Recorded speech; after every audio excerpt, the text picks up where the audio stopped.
What makes it classic? It has to have some kind of historic meaning. The best of the best in your part of the country. Mile and eighth, mile and a quarter. Those are the classic races in American racing. Every racetrack has a signature race. And here at Del Mar, we have the Pacific Classic.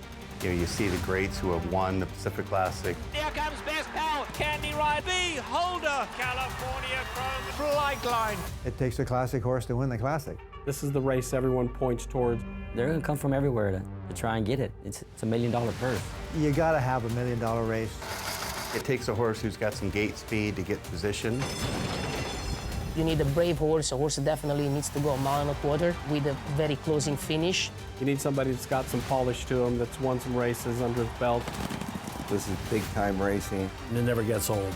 We've been blessed to win it 4 times in recent history. Take a good look at this, because you're not going to see this too often. It's the pinnacle. It's what you get out of bed for every morning. Heavy owners, heavy trainers, every jockeys they want to win. If you're only going to win one race at the meet, that's the one you want to win.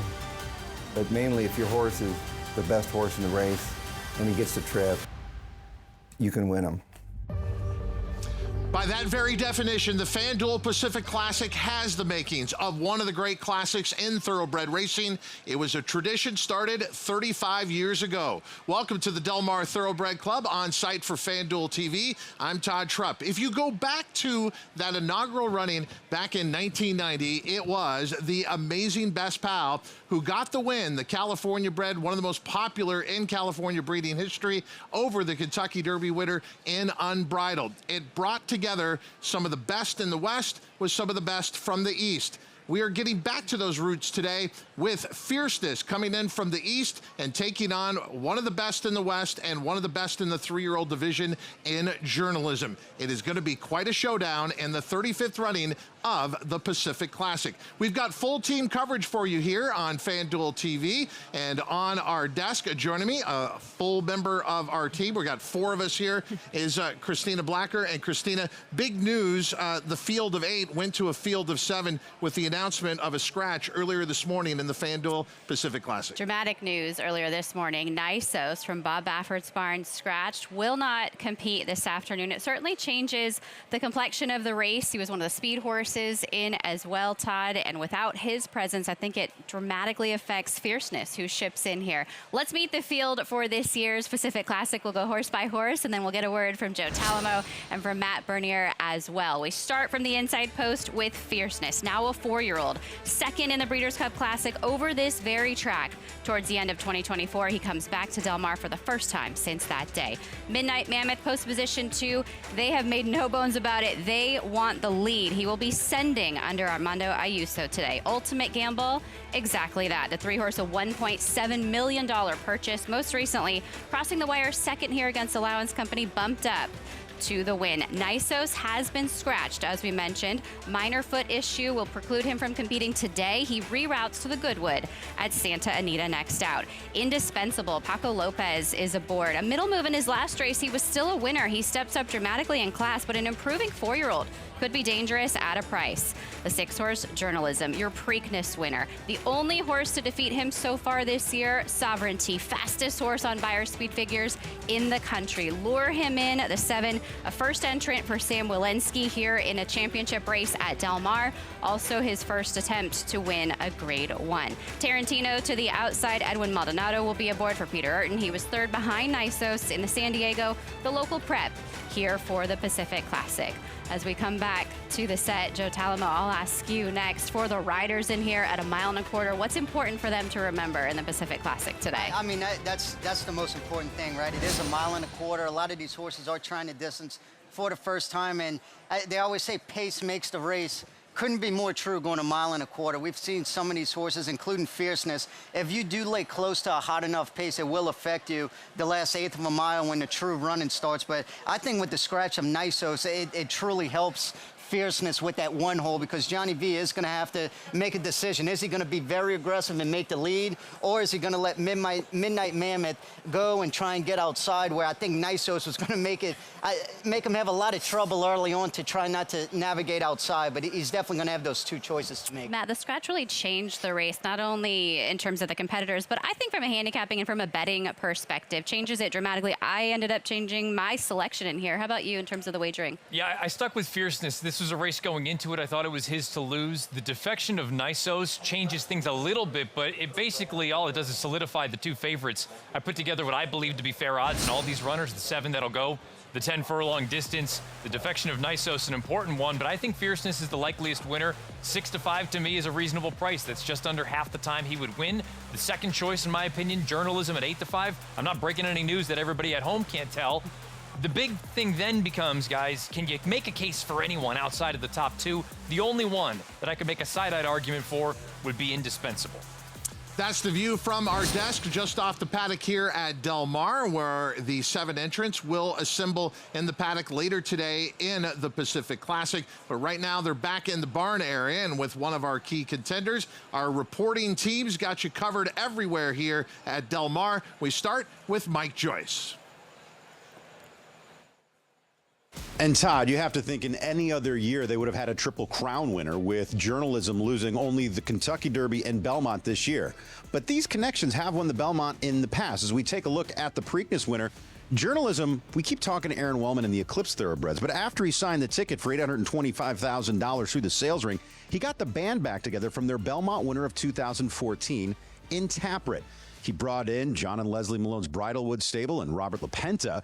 And also the following day, Don Alberto Corporation, who consigned this horse and bred this horse, said they wanted back in. So we talked to Aaron. We make a big deal about Eclipse, but it's a team. And that team won the Belmont Stakes back in 2014 with Taprit. What they haven't done is won the Pacific Classic with a 3-year-old taking on older horses for the first time prior to the Breeders' Cup. Well, he doesn't have to take on the full cast of characters he was expecting, as there was a late defection. And for more on that, we go to Scott. The unfortunate news is the fact that we learned earlier this morning that Nisos would not compete in today's Pacific Classic. But in speaking to trainer Bob Baffert, he said the timeline of how this happened this morning, they checked him out early. He was fine. They brought him back out later to check him out again, part of the procedure in getting any horse ready for a big race day. And he was just a little bit off in one of his hind feet. So not running today, Gabby, but they are going to refocus their attention and hopefully get this horse to the Goodwood Stakes at the end of September at Santa Anita.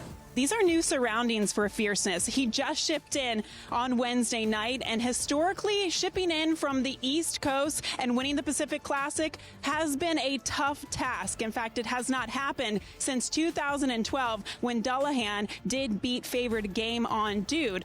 We'll see what he can do. Now, keep in mind that Del Mar is the place where he put on one of his most impressive performances in the Breeders' Cup Classic, and perhaps an effort like that will help him buck that trend.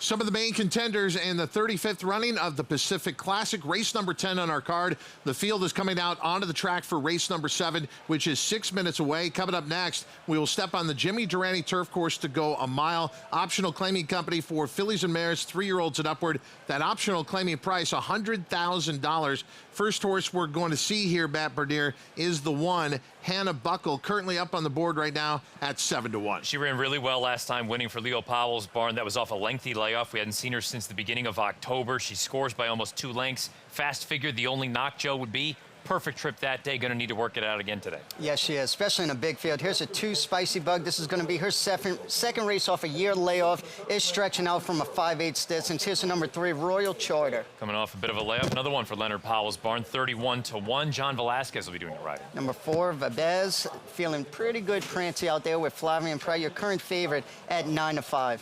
Sneakers 4 for 15 lifetime, 0 for 4 here locally at Del Mar, though. Second start of the form cycle, George Papa Prodromo barn. Going to expect to see this one forward throughout. Here's Run a Mile in My Shoes for trainer Jeff Mullins. One of a few Calbreds in here is 4 for 15 lifetime, 14-1 on the board. Musical Rhapsody, you could make an argument. Actually, the class of the field, given all the stakes races she's tried. I do wonder about the distance, though. Mile might be sharp. Yeah, Kanjani is stepping back from a 1 3/8 distance, where she was 7th, beating 5 1/4 last time in a stakes race. Then the number 9 is coming up, Granny Budgie. Giovanni Franco aboard is stretching out from the Daisy Cutter, where she was beating a length and 3/4 last time. Only the second time in her career that she's gone a mile or greater. Violetta M is going to be making the stateside debut. 6-year-old mare by John F. Kennedy. She's 13-1. Then rounding out the field is going to be Candy Bar for Tyler Bays aboard. Trainer Bob has 14-1 on the board. Very simple to a wager. All you have to do is scan that QR code that is currently on your screen. That you don't have to walk up to the television screen wherever you're sitting and where you're watching. Just put your phone camera on that QR code. It'll take you right where you need to play this upcoming 7th here at Del Mar. As the field goes out to warm up, let's go out to Joaquin Jaime. Well, trainer Mark Glatt has Ultimate Gamble in the Pacific Classic this year. We'll get to the Pacific Classic in just a moment, but it's already been a great year for you, Mark, because you were inducted recently into the Washington State Hall of Fame. What was that moment like for you at the ceremony a couple weeks ago? It was great. I had a lot of friends and family there, and you know, anytime you're inducted into any Hall of Fame, it's a great achievement and a great honor. And so we had a great time. A couple of my high school friends came and attended, so it was just a great time. From your first victory at Yakima Meadows to saddling a horse in the Pacific Classic, it's funny how things can work out sometimes. Nisos certainly changes the complexion of things. Can you envision a scenario in your head how you can still defeat the big two in here? You know, anything can happen on a given day. You know, he's a very nice horse. I think the 1 1/4 will suit his style very well. And, you know, hey, we know we're kind of taking a shot. There's horses in there that are much more accomplished, but you know, I think he's dead fit, maybe finally for the first time in his career, because this will be his 4th consecutive race in a relatively short period of time. So, you know, we're just going to take our shot. And, you know, like I said, stranger things have happened. So, and if he hits the board or something, that'd be fantastic. But hopefully he'll make a big surprise. Well, congratulations on the Hall of Fame, Mark, and good luck in the Pacific Classic this year. Great, thank you, appreciate it. Kanjani sitting up on the board right now at 13-1. We are 2 minutes away from race number 7 here at Del Mar. The wagering menu you'll find through your FanDuel racing account. Win, play, show, exacta, quadella, trifecta, superfecta wagering, and then horizontally speaking, daily double, pick 3. And it does start our late pick 5, where the pool is already past $750,000. This is going to be the biggest pool of the day. Matt Bernier, how would you play this late pick 5? That's a $24 ticket. You can punch it as is or put your own spin on it. It's worth noting. I feel like the rest of the card after this race, pretty formful. I don't think you're going to get anything crazy that happens. So rather than just punch it and try to get 2-1 on my money, I'm going to swing for the fences. Let's single the 9 here, Granny Budgie, who's 21-1, acknowledging there's a big unknown here, stretching out in distance. I have no idea if that's going to work. What kind of style is she going to employ, stretching out to 2 turns? But if she scores here, I feel fairly confident that this thing is going to end up scoring at some point. And if she does get the job done here to kick things off, it's going to be a healthy return. So we'll know fairly quickly, Todd, if this has any puncher's chance. A $24 ticket you can send in as is, as mentioned by Matt Bernier, or take part you like, add it to your own opinion. Gabby, what's your opinion here in race number 7? Todd, I actually went to the Way Outsider, the number 11 Candy Bar, and I just had a conversation with Bob Hess, a very interesting conversation. I asked him about her last race, and he said that she came back with something called the thumps, and essentially what that is a calcium deficiency, which affects the diaphragm. So in layman's terms, horses get really tired because they're not breathing efficiently because of that calcium deficiency. He says that obviously he's done a lot of work with her, and he thinks that he's found the solution to the problem. He thought that without that situation happening in the last race, she probably would have won. He said the post position, not ideal, but he thinks she really can improve off of that last effort. And if that's the case, that could put her in the winner's circle. From a physical standpoint, Todd, she looked so good today. Such a kind eye, great condition. I'm on this outside runner, and I think it's, fitting that we just had Almond Joy, maybe with a double with Candy Bar. Yeah, we're just cleaning up the 34 Almond Joys that were sent our way from Mike Joyce, but it would be appropriate if Candy Bar were to win, and she is capable, Christina, 16-1. She absolutely is. Tyler Bays has also had a very good meet, and he looks to continue that role. I went for a price in here as well. I like the 8-horse Kinjani. We heard from Mark Glatt a little while ago. Her race back in May of this year, I think, is good enough to compete against this group today. I'm willing to excuse the Gamely. She went to the sidelines after that, and she may not be a 3-turn horse like she competed in a CTT and TOC. Cutting back in distance today, a positive for her. Joe Talamo, where are you going? I went with the number 1. Hannah Buckle was 12-1 morning line, got bet all the way down to 9-2. Her best race was her last race. Had an 84 buyer. That was off a 9-month layoff. I love the timing for this race, too. Has plenty of time in between for trainer Leonard Powell. Loves it here at Del Mar. 2 for 3. I'm taking her at 9-2. Late pick 5 pool begins here. We're well past $1 million. It includes the biggest race of the day anywhere in the country, the 35th running of the Pacific Classic. Late pick 5 starting here in race 7. Let's go up to track announcer Larry Colmas. They're off. Good start. Spicy Bug on the inside breaks sharply. Sneaker is alongside. Outside of them, it's Run a Mile in My Shoes. These 3 out to the front. Then Granny Budgie in behind that group. Candy Bar going up on the outside, followed by Vibes and Violetta M. Break of another 4 lengths more back to Royal Charter as they make their way into that turn. Hannah Buckle is 11 lengths off the lead, third last early on, leading only Kinjani and Musical Rhapsody to the run to the backstretch. Up top, after a sharp beginning, Spicy Bug and Ricky Gonzalez lead the way through a 22.41 quarter. Sneaker a half length behind in second. Candy Bar perched outside of them. Third and well held at this stage, outside of horses. Vibes is fourth along the rail. Run a Mile in My Shoes is next by another 2. Then comes Violetta M. Granny Budgie on the outside. In behind them is Royal Charter. She's got 8 lengths to make up. 2 lengths back to Hannah Buckle. Then Kinjani and Musical Rhapsody. 46.96 was the half mile, racing for the far turn. It's been Spicy Bug throughout and Sneaker pressing on the outside. Candy Bar and Vibes just in behind them. Run a Mile in My Shoes has 4 lengths to make up. An inside trip on the turn for Violetta M. She's got 5 lengths to gain as they make their way to the top of the stretch. Hannah Buckle is coming wide. Turning for home here, Spicy Bug off the turn in front. Vibes on the outside second. Sneaker is running third behind them. Then Violetta M on the far outside. Granny Budgie and Hannah Buckle down the middle, but it's Vibes. Vibes has hit the front, and Flavian Pratt and Vibes draw clear by 4 at the finish. It was Spicy Bug second. Granny Budgie was third. Fourth may have been Violetta M. Vibes, your 8-5 favorite. Flavian Pratt with another win on the card. Obviously disappointed. He was here to ride Nisos later in the Pacific Classic, but he has taken a share of races so far on the card. Big effort here today. And Joe, he was able to save some ground at this point and really get this filly to settle before finding a seam to burst through. Yeah, this was absolutely key. And I mean, this is why he wins so many races year after year. Just saving ground there, waiting for that split. Didn't have to do anything crazy, just eased her right out and did the rest. I tell you what, the money was spot on here as your 8-5 favorite. Yeah, it was just one of those instances, Todd, where I thought it was a wide open race, and clearly it wasn't. I mean, she was in a race of her own. Everybody else blanket at the end. You had big prices second and third. She scooted home very comfortably. Final time for the mile over the firm turf course, 134 and 4, 4:29 with a photo for fourth here in race number 7 at Del Mar. Vibes at 8-5 over the 2, Spicy Bug at 23-1, and finishing third, the 9, Granny Budgie at 21-1. Waiting for the results of that photo for fourth, and marching closer to the Pacific Classic, the 35th running, which will be race number 10 on our card.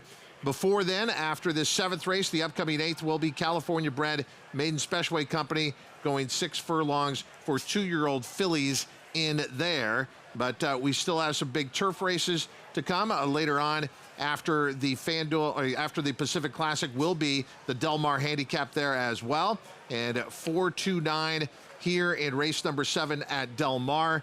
And as far as what we're seeing on this turf course with any type of particular running styles doing well as we get towards the end of the meet, on or near the lead, closers, anything? I think it's been a very fair turf course. I think towards the beginning of the meet, you really notice with the rails out, especially in the turf sprints and the 5 furlong turf sprints, you want to be on or near the lead, but as they slowly drop those rails down throughout the meet, it becomes more fair. We see a lot more closers, and that would be favorable for Motorius later today. And I thought that one day earlier on in the week when we had some rain, which is so rare down here, it did set up for a little bit of closes, but saying that, it wasn't a ton, and I think if anything, it probably helped out the turf course a bit because it does get so dry down here in Southern California, but I thought all meet it's been very fair. Photo for 4th is posted here. The 10 Violetta M is 4th in here, 4-2-9-10. Today is almost like a mini preview of the Breeders' Cup, which is returning to Del Mar. For more, Mike Joyce.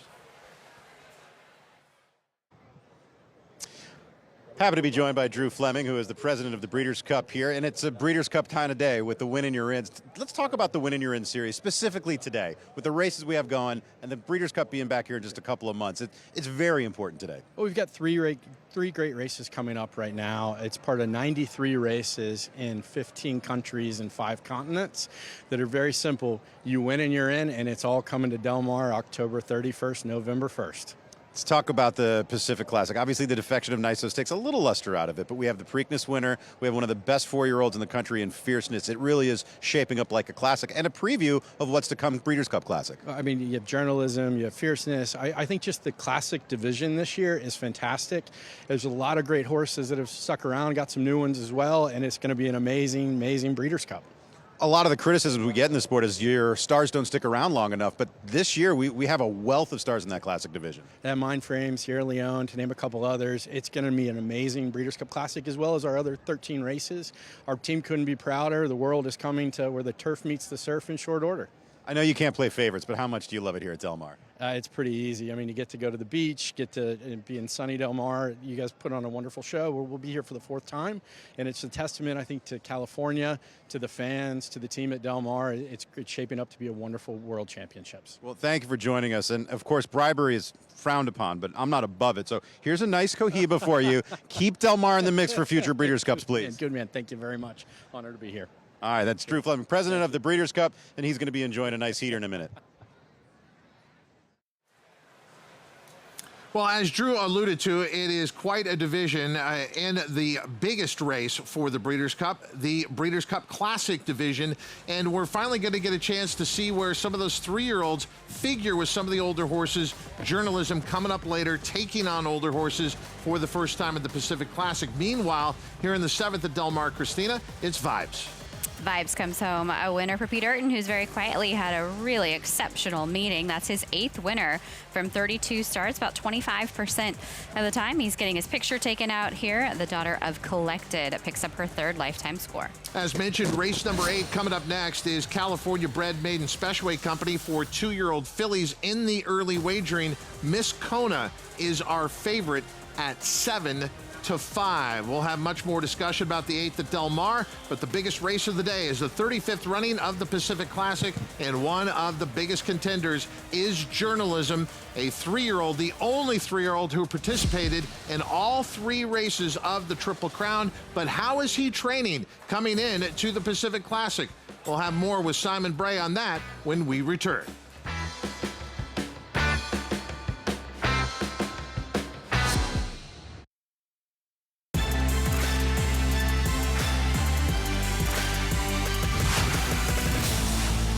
We'll get you back down to Del Mar in just a second, but let's get you caught up at Meadowlands Race 3, stretch run moments ago. Sunshine's finest. Here is Captain Carter on the outside with Dead Aim, and Captain Carter strikes the front. Some late pace from War We Exceed, and then it's back to knocking out in deep stretch. Captain Carter, Braxton Boyd again. It's Captain Carter at 3-5, a decisive winner. The perfect trip pays off. Then it's tight. It's very tight. War We Exceed or Sunshine's finest, and then knocking out 152-3. Captain Carter with a victory, 320 on top for trainer John Bavosi. That's race 3 in the books. Let's head out to the Meadowlands Live. We pick up race 4 in action. On the money with Patty Cake Moose on the outside, looming large. In the pocket, odds on Sarah. No racing room for Princess Rona. And almost Karen is looking to flip 3 high, 125. They're in the stretch drive. It's still on the money by a length and a half. And now out of the pocket, odds on Sarah revved up for Patrick Ryder. Odds on Sarah coming on. On the money, digs in. On the money. Odds on Sarah on the outside. Final move. On the money. Then odds on Sarah. Patty Kick Moose and money makes her happy. 152-2.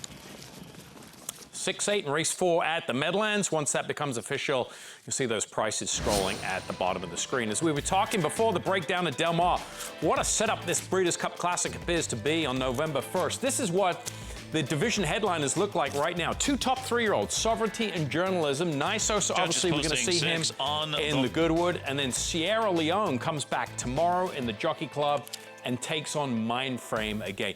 If those 5 just showed up with any other horses, it would be a classic for the ages. So we are set for a big Breeders' Cup weekend. Journalism, of course, going to be our focus today. And he has looked tremendous in all his works this year. We've followed him on the Kentucky Derby trail. But this was his most recent work. This was his 3rd work after the Haskell. After the Haskell, he took 2 weeks off after he flew back to the West Coast. Couple of easy half-mile works. We checked in with his owner, Aaron Wellman. Each and every day he worked, and he said, you know what? The final work, we're just going to put a little bit more to him. And this is that work that they were referencing. This was last Saturday, August 23rd. He worked 5 furlongs in company. That's him on the outside. And I tell you what, if horses practice like they play, this guy is in good shape because he looks tremendous in the mornings. I mean, he is just absolutely floats over the ground. The beauty of following him through the Kentucky Derby, we have some works to go back and look to and make comparisons. I went back and looked at a bunch of works. He is just developed and a true professional. Look at him when he comes off the turn here, just floats. The lead change is fluid. Biomechanically, he's very smooth. He's got a great rhythm, a great tempo, the way he hits the ground. And the rider has absolutely done nothing, motionless. Look at the exercise rider, just sitting there. All he has to do is make sure that he finishes in company and doesn't do too much. Past the wire, lets him gallop out a little bit. But what a beautiful moving horse who's carrying perfect condition. He is sitting on a great race. There's no doubt about that. Umberto Rispoli in the saddle that day, of course, last weekend. So I'll give this horse an A. I mean, outstanding workout, Todd. No excuses as far as how he's doing coming into the race. Obviously going to need a clean trip. And as we've talked about the whole time, he needs that target. That's his game plan, right? He sits back and he has to run down a target. And Simon, Journalism is a horse that you've been following since his preparations to the Kentucky Derby, so it's fascinating to see how these horses change as the year progresses, especially in the 3-year-old division. One of the great spots out here at Del Mar, if you're out in the mornings and can get there, is on the trainer stand. If you can't get there, we had the next best thing a few days ago. Joe Talamo went and visited with some of the trainers on the trainer stand during training hours here at Del Mar. Joe Talamo here. I'm on the backside today at Del Mar, and we're on the clocker stand right by the 5/8 pole. All the trainers and owners come here when they want to clock their horses. They get a really good view. Hey, Joe, what are you doing? Tony Matos, how you been? That's my favorite trainer. Come here, John. Yours for the Classic Gallop already, John? Yeah. He's working. I saw he's got some good works, huh? 2 for 3 on this track. Yeah, good number the other day. You know, obviously, huge, tough riders. If Paco misses his flight, you know I'm here, John. You look like What's happening? What about? Oh, Joe. Fierceness go by here yet? He's about to come inside there. Yeah. Looks good. He almost won the Breeders' Cup here last year. I thought that was one of his best races. Worthington hasn't been out here yet, though. Who? Journalism. Oh, he still hasn't been out yet? They'll come out in a little bit. I remember for that Derby work show. God, he looks so good working in the morning. Hey, Tony, good morning.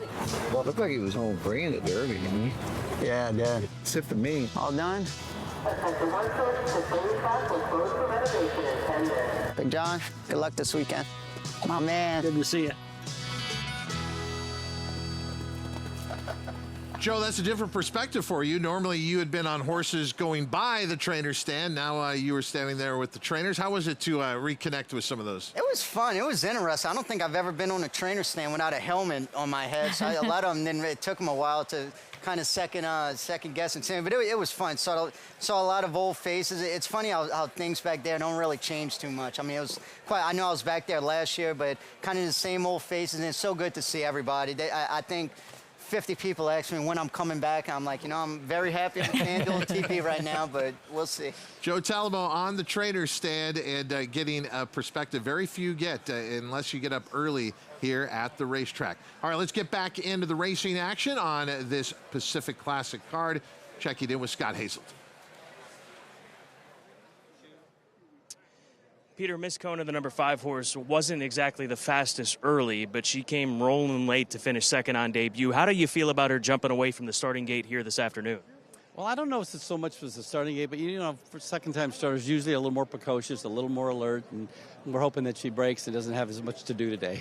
Have you done anything differently to sharpen her up? Not really. Just we did work her once. You liked the way she worked.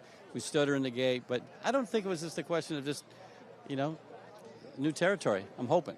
She was a fairly big price that day. Surprised some handicappers. Did you have expectations that she had that kind of run in her? Not a finishing run. I thought she would be up much closer into the race because that's the way I've always thought, because we worked her like twice out of the gate.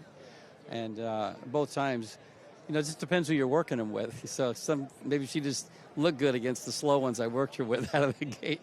So I don't know. I'm pretty pleased. I just, you just don't know what to expect on a horse that comes from that far. Are they going to have to do that same kind of run?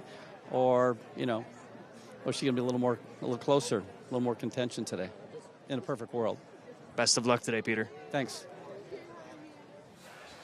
And Miss Kona sitting up on the board right now at 7-5. Were you impressed with that debut, Christina? Very much so. She was hopelessly far back after getting away slowly from the starting gate. And Matt, it was a really impressive late kick from this filly today, but we heard from Peter, hopefully she's not that far back this afternoon. I mean, she cooked home down the center of the racetrack. There's no two ways around that. My fear is that now you're buying at the top of the market right now. It's 6-5. You're hoping that she gets out of the blocks. If she does what she did on debut again, I think you're probably lighting 6-5 on fire. And this will start the late pick 4. Speaking of lighting on fire, let's see the ticket for the late pick 4 that Simon Bray has put together. Because it's such a hot ticket, Todd. Everybody is talking about this pick 4 ticket. Here it is, 1456. I'm going to use some prices in here to start off with. So down to the inside, I'm Not a Vanilla Sky at 24-1. That's a glad second-time starter. 1456. Race number 9. To me, I thought there were a million ways to go in there. So 2, 4, 5, 7, 10. Motorious, yeah, I mean, there was going to be a lot of pace in there. I think the 3 of the scratch Coppola has certainly affected the pace of that race. Bullet Journalism, and then 1, 5, 7, 11 in the nightcap there. That's a decent race, actually, the nightcap, the Del Mar handicap. Gold Phoenix going for 4 in a row, but I think there's some other options in there. I mean, the 5 at Heatland for trainer John Sheriff's been working lights out. So take your fire extinguisher, put out the fire, and send this ticket in. I have to tell you, I had no idea how you had structured that $40, but I like it. I'm a journalism fan as well, and you get some coverage in the other races. It could have a healthy return, and it's very simple to get your plays in on the racing action that we're bringing you here at Del Mar or anywhere. Just scan that QR code right now on your screen. You don't have to walk up to your television screen and scan it. Just turn your camera on your smartphone and aim it towards that QR code. It'll take you to bet here on the 8th at Del Mar. A reminder of the wagering menu that you'll find: win, play, show, exacta, quinella, trifecta, superfecta wagering, and then horizontally speaking, daily double, pick 3. And as we've been talking about, it starts the late pick 4. The late pick 5 had a pool of $1.4 million. That obviously started in race number 7. This pick 4 pool is already past $300,000 as the field is leaving the paddock here. Christina, looking at a first-time starter like the 6, God bless her, we are so used to trainer Luis Mendez, his horses being quick out of the gate. What do you see here with the 6, God bless her, at 5-1? She is very quick from the gate. I watched her morning training on First TV, and she came out of the gate really, really well. You see a couple of fast times in the mornings for her. Additionally to that, 47 flat from the gate August the 3rd. I think the intention will be pretty clear with her here. Get out quickly, improve your position from there. There's some other speed in this race, though. You know, our favorite, slow from the gate in her first career start. They hope that she breaks quicker today, but you never know what's going to happen with regard to her kind of early stages. Dancing Daisy, I think, is very fast, the 4 at 5-1. She left from an inside post first time out, always very, very difficult. She's very light on her feet. She wasn't quite quick enough to make the early lead, but I was really impressed by that race. She was second, beaten 2 1/4 across the wire. She's also fast in the morning. I think they'll send her today in addition to some of the others.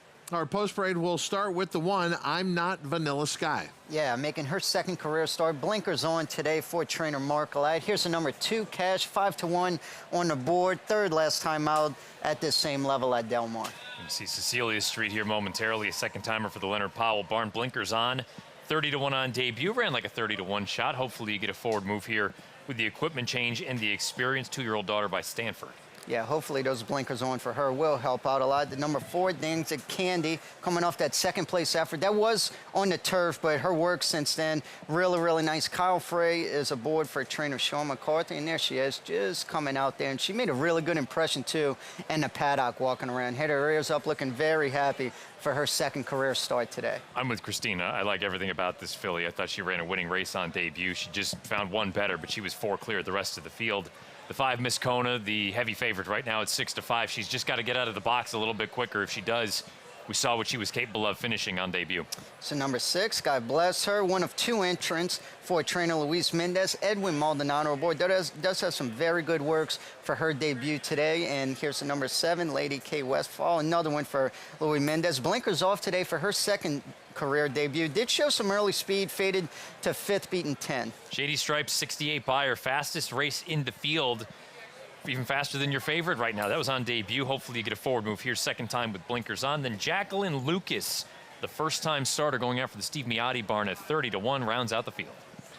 That is your live post parade for race number 8 here at Del Mar. It is the 5, Miss Kona, remaining our 6-5 favorite. We're going to reset the show and get back into coverage of Pacific Classic Day here at Del Mar.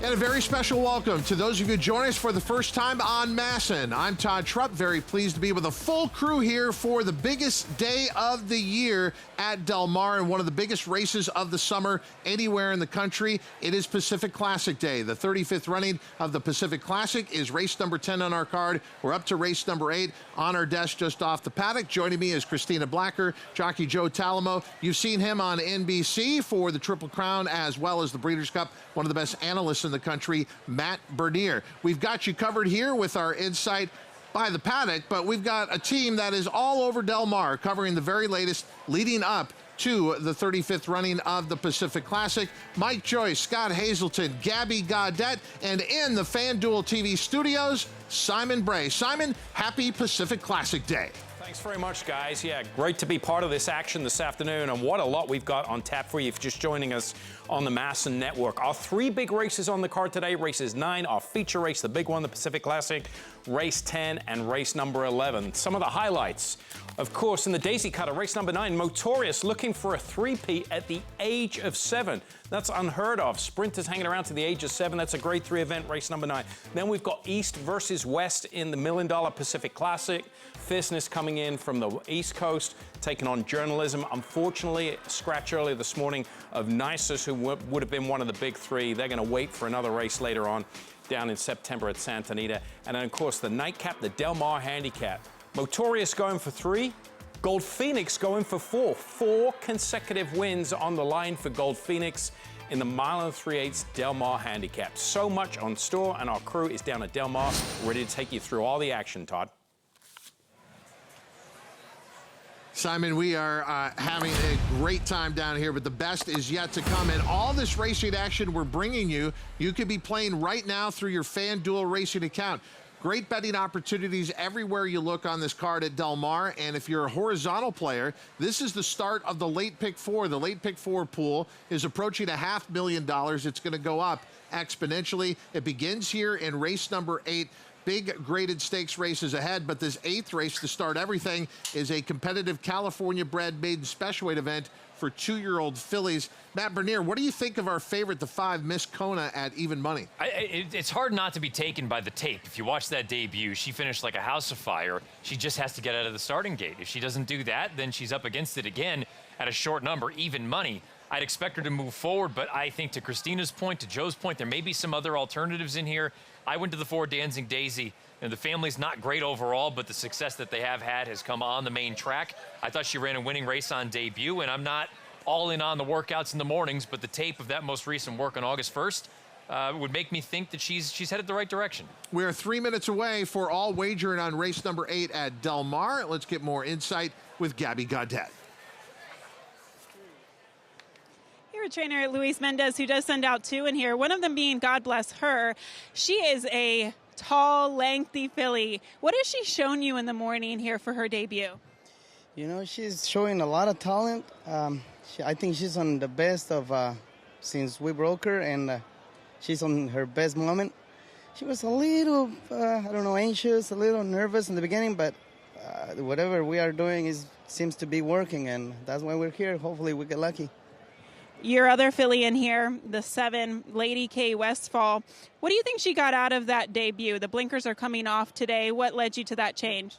You know, I don't know what to tell you on that other than we are changing everything. No noseband, no blinkers, and cotton, a lot of things, but I like her. I think we're going to do better than last time with her. Do you still kind of want her forward, or maybe more of an educational race today? I think she will be on the lead if everything goes well. All right, good luck. Thank you. Well, if you came in liking the chances of the 6, God Bless Her, after that interview, Joe Talamo, you wouldn't shy away from playing this horse. Trainer's very confident. One thing about Luis Mendez, too, especially with his 2-year-olds, he's I would call him sort of the Wesley Ward of the West Coast. He really emphasizes gate breaks in the morning with his 2-year-olds. I've worked quite a few 2-year-olds for him in the morning, and you talk about a quarter horse out of the gate. He truly emphasizes it. So if he says the number 6 is going to be in front, I believe him, but I mean, there is a lot of other speed in there too. So I'm going to be curious how fast she is, but I know one thing. If he said she is fast, she's definitely going to be up there. The field is nearly at the starting gate here for race number 8 at Del Mar, just 1 minute away. Our biggest race of the day is the 35th running of the Pacific Classic, race number 10 on the card. Christina, can I reveal this? I mean, shouldn't we be teasing this? Can I say what you're working on? Yes. Well, why don't you say what you're working on leading up to the Pacific Classic? We are working on having a very special guest join the show. Oh, you've got me via intrigued. Zoom. Should I just say it? Just say it. Just go. Mike Rapoli, the owner of Fierceness, the self-proclaimed commissioner of horse racing, will be joining us on the line via Zoom. He's in Saratoga. He's had a very active, busy week, a couple of stakes winners for him. Looking forward to hearing his thoughts on the race here today. Did you let him know we don't have a delay? I did not. I've watched him on a few podcasts. He's not afraid to break out some salty language. Audio can be on their toes. And he's never scared, which is why he sent Fierceness out here. He's also got Mindframe, as you mentioned, in the Jockey Club Gold Cup tomorrow at Saratoga. He is one of the most significant owners, breeders, leaders in the sport of thoroughbred racing, and he will be joining us on the show to talk about Fierceness and what's ahead for his stable, not only in the Pacific Classic, but the rest of the year. And he might have some comments on what he thinks of what's going on in the industry. You do not want to miss Mike Rapoli whenever he has an opportunity to offer his opinion, and we are looking forward to having him here on our broadcast on FanDuel TV. Okay, we need a bottom line here, though, in race number 8. Christina, where are you going? I'm going with the 4-horse in here, Dancing Daisy, and really pleased to see the price on her at 6-1. As Matt mentioned, I was also very impressed with her debut. Her work since then have been very good. She's quick. She's light on her feet. She can stalk. She's proven that. So if the Luis Mendez horse, the 6-horse, is quicker and wants to take the lead, I think she can go ahead and sit outside of her. I do think it's important that she doesn't get much kickback today. She debuted on the turf, so the kickback would be something she has not dealt with in a race day scenario. She needs to be forwardly placed and improve her position from there. And Matt Bernier, I know you don't need to be convinced to play the 4 Dancing Daisy. No, 6-1's a great number. I agree with Christina on everything she laid out. I'm also a bit surprised by the price. I thought she'd be closer to 7-2, so I will happily take 6s. Il Son Joe T, where are you going? I went captain, obviously. I had to go with Miss Kona. I was just taken aback visually by her debut there. And to your guys' point, that she is going to have to break a lot better today, because I do think this is a lot tougher field than what she faced on her debut. Saying that, for the most part, when they break slow like that for their first start, I'm sure Pete Urton did some gate work with her. So she does need to break better. But if she has that turn of foot she had in her debut, she's going to be awfully tough to beat. Just 2 more to load. It is post time for race number 8 at Del Mar. Let's go up to track announcer Larry Colbus. Dancing Daisy about to take her spot in the starting gate here.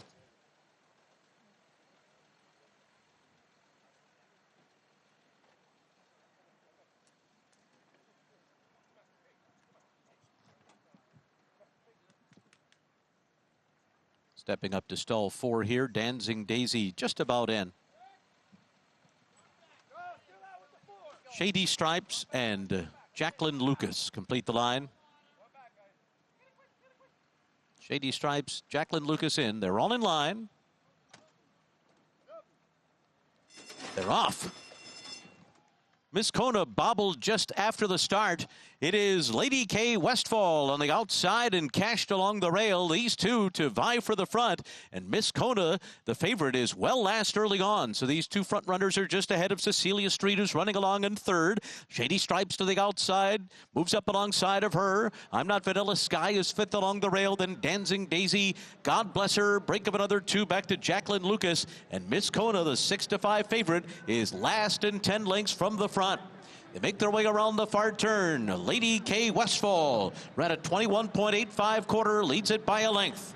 With Shady Stripes on the outside, running in second. Cashed is on the rail, in contention, traveling well here. Gonna need a way through is Cashed, who's third and down on the inside. Coming to the outside, into fourth is I'm Not Vanilla Sky. They're into the stretch. Lady K Westfall, Cashed comes to in front her. Here comes Miss Kona.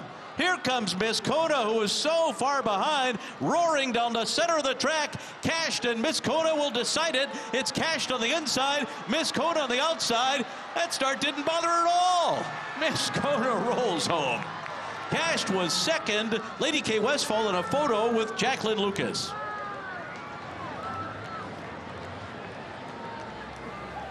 Well, to borrow a phrase from Matt Bernier, the winner was 100 lengths best. You look at the trouble in here. How did Miss Kona win this race? I mean, this is shades of one of Peter Urton's better sprinters in recent memory, Kobe's back, right? She just doesn't get out of the gate all that fast. But when she finds her stride, she kicks like a mule. You see her down, weaving through traffic right now. Going to eventually make the split. Antonio Fresu tips out about 6 wide off the far turn. And Joe, she wins by call it 2 in the end. I mean, this is a picture of her debut. I don't know if we could go back to the start, but she actually broke okay the first jump, and then she hopped the second jump and literally was the same in her debut. It was 15 lengths back less, and yeah, she caught the eye right before she switched leads at the 3/8 pole. She started moving, and I thought Antonio Fresu rode her massively. Stayed on the inside, instead of just swinging 5 wide, stayed inside, picked the spots, going weaving inside and out. And I tell you what a fun race this was to watch for her second start today. Do you remember going back with Kobe's back when Peter Urton put the blinkers on and all of a sudden he came out like a shot? I wonder if we might see that change. I mean, you don't want to change things when it's working so well, but at the same time, as the competition gets more stiff, she can't afford to continue to give them 15 lengths coming away from the starting gate. And that's just it. In dirt racing, if you're new to racing, today's the day that you're tuning in for the first time. Dirt races are more often than not won with speed, being forwardly placed. You very rarely see finishes like this with a horse who's 100 out of it and just swoops past the field. She's going to need to be a little bit sharper going forward, but there's no doubt about the talent. Betting Public had it exactly right here. It's the favorite over the second choice. 5-2, 7-9, 6-5, over 9-2, over 8-1, over 35-1. Final time for the 6 furlongs, 1:11:1. Once we go official to race number 8, we'll turn our attention to a race that could have an impact on the Breeders' Cup Turf Sprint. It is the Grade 3 Green Flash Handicap. Right now, standard bred action, the 5th at the Meadowlands as they come out of the far turn. Love this bar on the outside, and on the inside, Can trotted 3 wide comes Craigie Byrne and James Kennedy, 124-4. They to run for home. Magic Melvin trying to keep it going. Magic Melvin needs more magic. Craigie Byrne on the outside closing in, and love this bar in between horses. It's still Magic Melvin who needs the line. Magic Melvin and Yogi Sheridan with the upset. Magic Melvin then love this bar. Craigie Byrne and All Too Well 155. We'll have prices for you from the 5th at the Meadowlands as soon as they're made available to us. Back here at Del Mar, prices are in. $440 on your winner, Miss Kona. Maddie? Look, she might be anything, and I think that's the thing that you've got to be excited. Whenever you see a 2-year-old win the way that she did here and run as well as she did on debut and defeat, the sky's kind of the limit, Joe, but as we mentioned, you're not trying to poke holes in her. You're just saying she's got to sharpen up a little bit to take that next step forward. Yeah, you and Christina made a great point earlier. As these races get tougher, as she gets into allowance company, and I would think at some point stakes company, you cannot afford to be 14 lengths back. But how about she's by Union Regs out of a Pleasantly Perfect mare? Yeah, right. I mean, she's not even bred to bred to sprint go a mile and a quarter. That's actually more impressive that she's able to win going 3/4. I think when she does see a route of ground, no telling what we could see from her. What race did Pleasantly Perfect win? Pacific Classic. There you go. With Alex Solis. Eventually the Breeders' Cup Classic. All right, so on the subject of the Breeders' Cup, we said today is kind of a mini preview in some ways. Horses with spots on the line into the various races for the Breeders' Cup, which would be held here at Del Mar. This is a good example of what we're talking about. A winning you're into the Breeders' Cup Turf Sprint, the Green Flash Handicap, and Notorious last year, Matt, came so close to winning the Breeders' Cup Turf Sprint. Look, if he wins here, he might be the favorite come Breeders' Cup Turf Sprint time. He loves it here at Del Mar, 3 for 4 locally, and there's no reason to think he won't come back fresh. He's fired fresh in the past. Co-favorite with the filly in here, Queen Maxima, trying to become the first filly to ever win this race. The Prevagen Breeders' Cup Turf Sprint, you won't forget that. It's on November 1st, and this is what is at stake in the Green Flash Handicap. You win, you're in, you got the $30,000 in entry fees paid by the Breeders' Cup, the $10,000 award to the nominator, and the $10,000 travel allowance if that winner is based outside of California. A lot on the line in the Green Flash Handicap, and the most is on the line later today in the Pacific Classic. Fierceness has traveled east. How is he working for his big opportunity in the Pacific Classic? Simon Bray will evaluate when we return.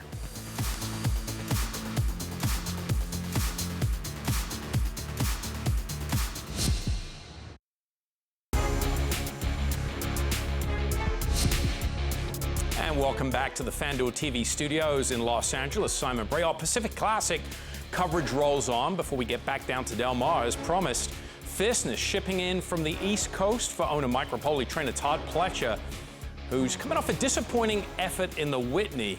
But subsequent to that, he has worked a couple of times, worked once actually last weekend in company for trainer Todd Pletcher. And after that work, a decision was made to ship him out here to the West Coast and run in the Pacific Classic. This is the work we're talking about. It was last weekend, August 23rd. We showed you the journalism work. Remember, Michael McCarthy spent many years. He learned pretty much most of his horse knowledge under trainer Todd Pletcher. And if you remember those two works we showed you with journalism, the one work with journalism, look how similar it is to his mentor, Todd Pletcher. White bridles, white saddle tails, horses working in company, not one beating the other, then meant to finish upside. So you can see that the mentor has taught the pupil here. This is Fierceness. He's on the inside here. He's working in company up at Saratoga, just a half mile. Journalism went 5 furlongs in a minute. This is a half mile work in 47. Very easy work, under control. These are fit racehorses. They don't need to do too much in the morning.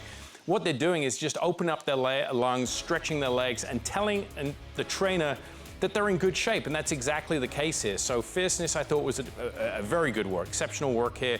Nothing really to write home about because he's not being asked to do much, but he just pulls away there from his workmate late. Pletcher said after this work he was outstanding, and that was one of the reasons they elected to come to the West Coast for the Pacific Classic. So the matchup is set. Fierceness versus journalism, and trainer Todd Pletcher He won't make the trip out here. Obviously, he's got mind frame tomorrow, but we're still waiting on Mike Rapoli. You teased it before the break, Todd. He's going to show up. We've got an empty chair in here waiting for him to jump on the Zoom call, and we'll be back with him when he shows up. Back to you. Look, Mike Rapoli has succeeded in a lot of arenas, business being one of them. He has been one of the most sought-after entrepreneurs. It's one thing to have one $1 billion idea. He's had two $1 billion ideas. He's obviously achieved great success in the world of thoroughbred racing, and now he is branching out into the world of professional football. I mean, he just never shies away from a challenge. I think he's ready. I've been monitoring. I think he's ready to join us. Okay, so Mike Rapoli, a larger audience got to know him. We've known him in thoroughbred racing for quite some time, but if you watched Race for the Crown, the Netflix series, he was one of the main players and one of the horses that he was talking about on that show. We got to follow a season with Fierceness in his 3-year-old season. We thank Mike Rapoli for joining us now here on FanDuel TV. Mike, just that quick reminder, we're not on a delay here. It's not a podcast, so we have to ask you to watch your language just a little bit. Well, it's cable TV. I'm allowed to curse on cable TV, ain't it? So. I mean, we're already rolling here. This isn't I do NBC. have to ask. This isn't Fox. Come on, we can curse here. All right, Mike Rapoli, I do have to ask you about the big news that came out this morning. You've been on this end of things when you had a horse ready for a big race and then they had to scratch. It's heartbreaking. What was your reaction when you heard that one of your main competitors, Nisos, had to scratch out today? You know, it's not the way you want to beat Nisos. I mean, when I decided to ship Fierceness, it was because Nisos was out there and journalism was out there. And obviously, I'm blessed. Tomorrow we have Mindframe with Sierra Leone. And I wanted to split them up, but I was just so excited. Obviously, I know the Eclipse people well, and Mike McCarthy trains for me. And, you know, I honestly, an hour after I heard about the scratch, I sent Baffert a text message and said, you know, I was sorry about it. And he said he's okay. He'll be back. And but you know, it's these are the races. This is why I bought back Fierceness in Mindframe, because, you know, the last couple of years, guys, you know how terrible this old division is, and I mean, it's so exciting now with the 4-year-olds and the 3-year-olds. So it's been great racing. Mike, I want to continue on that thought a little bit. Bringing Fierceness back, you know, doing what's right for the game and bringing these horses to make the races that much more competitive. Can you talk a little bit about just your inspiration to send not only Fierceness here to California, but have horses in training routinely here in California and lead by example that way? Yeah. Well, Christine, I want to give you credit because you're the one that got me on the show. None of those other guys would have got me on. So thank you for texting me and Danielle. So I just want to make sure you get the credit for that. Thank you. You know, it's, you know, listen, this is a tough game. And you guys have heard me be very enthusiastic about it and be very negative when I've needed to be. You know, I have the ability to sometimes make non-good business sense and be on and race Mindframe and Fierceness. Other people, I understand, like journalism, he's not going to be back next year. I mean, I think people already know that, and that's sad. But if I was Eclipse and I was those guys, you almost have to do the same thing. You have investors. As far as, you know, bringing them out, I mean, listen, this is what the fans want. Like, this is what they want. We have the ability here in horse racing, just like whether it's, you know, pro sports. You know, the NFL gets to make the Thursday night game and say, I got the Chiefs playing the Bills, or I have the Bills playing, you know, Dana White gets to put two people together. If this sport actually worked together, you know, Zenyatta should have ran against Rachel Alexander not once, but 3 times. Like, we should be doing that. And that nobody's out there figuring out a way. We can make up our own races. We can figure out how to get these horses together. And we haven't. And it's, we have a lot more control that we don't use for common sense, and then we use control to be dumb and make stupid moves. So as an entrepreneur and just a massive fan of the game, I have to either joke about it, get angry about it, or make fun of somebody about it. Making fun is the best part, to be honest with you. Mike, let's talk about the here and now. We've already heard from the connections of Midnight Mammoth. They're going to go. You guys are down on the inside. By the time you hit the backstretch, where do you want Johnny and Fierceness to be? I mean, backstretch, I want Johnny to get around the 2 and just let the 2 go, and we'll let the 2 go at his pace. I mean, if the 2 goes wire to wire and beats us, I'm gonna high five the 2, and it deserves it. But I think Fierceness. You know, people think he needs the lead. People sometimes think he needs his way. You know, listen, he's a great horse, and you know he's lost great races in defeat. You know, the race last year at Del Mar in the Breeders' Cup, in my opinion, was his best race of all time. You know, they go 22:44 and, you know, 109, and he holds on for second by a length and a half, right? So I think, listen, it'd be nicer if we drew outside of him, but we know who's going for the lead, and we're going to sit outside of him, and, you know, we'll see what happens, and hopefully he puts on something special tonight. And it is special to have Fierceness out here, and I must ask you before we let you go, if you got a Fierceness win today in the Pacific Classic and he wins the Breeders' Cup Classic, Sovereignty shows up there and he wins, big candidate for Horse of the Year. But what if you get a Mind Frame win in the Jockey Club Gold Cup? What if he goes on and wins the Classic? I mean, you really have a double setup here to collect Horse of the Year. Yeah, last year I had a chance and I lost it at that track, by the way. But listen, I love Mind Frame and I love Fierceness, and I promise you, whoever wins the Breeders' Cup Classic, I'm going to join that horse in the winner's circle. And unfortunately, the other horse will be in the barn. So, but I'll be with one of them, trust me. Mike Rapoli, we appreciate you and what you do for the sport on a daily basis. The fact that you love thoroughbred racing so much says a lot considering all the other arenas you're involved in. Best of luck today with Fierceness in the Pacific Classic. We have about 35 people at the house. Todd Pletcher's in the other room, so if I told you earlier you'd want me to get him on, but he's eating pizza right now and some chicken parm, and we're going to have some fun tonight. And then and tomorrow at about 1:30, we got Mind Frame, so it's going to be a real exciting 18 hours for us. Take the computer to that room and just stay on the link. Keep it live. Yeah. Don't turn off the Zoom. Yeah, just leave it up. We want to see Pletcher sing "What Do Tigers Dream About." Yeah, he's actually really good at that. So when Todd does a dry July, but he didn't do a dry August, I can tell you that.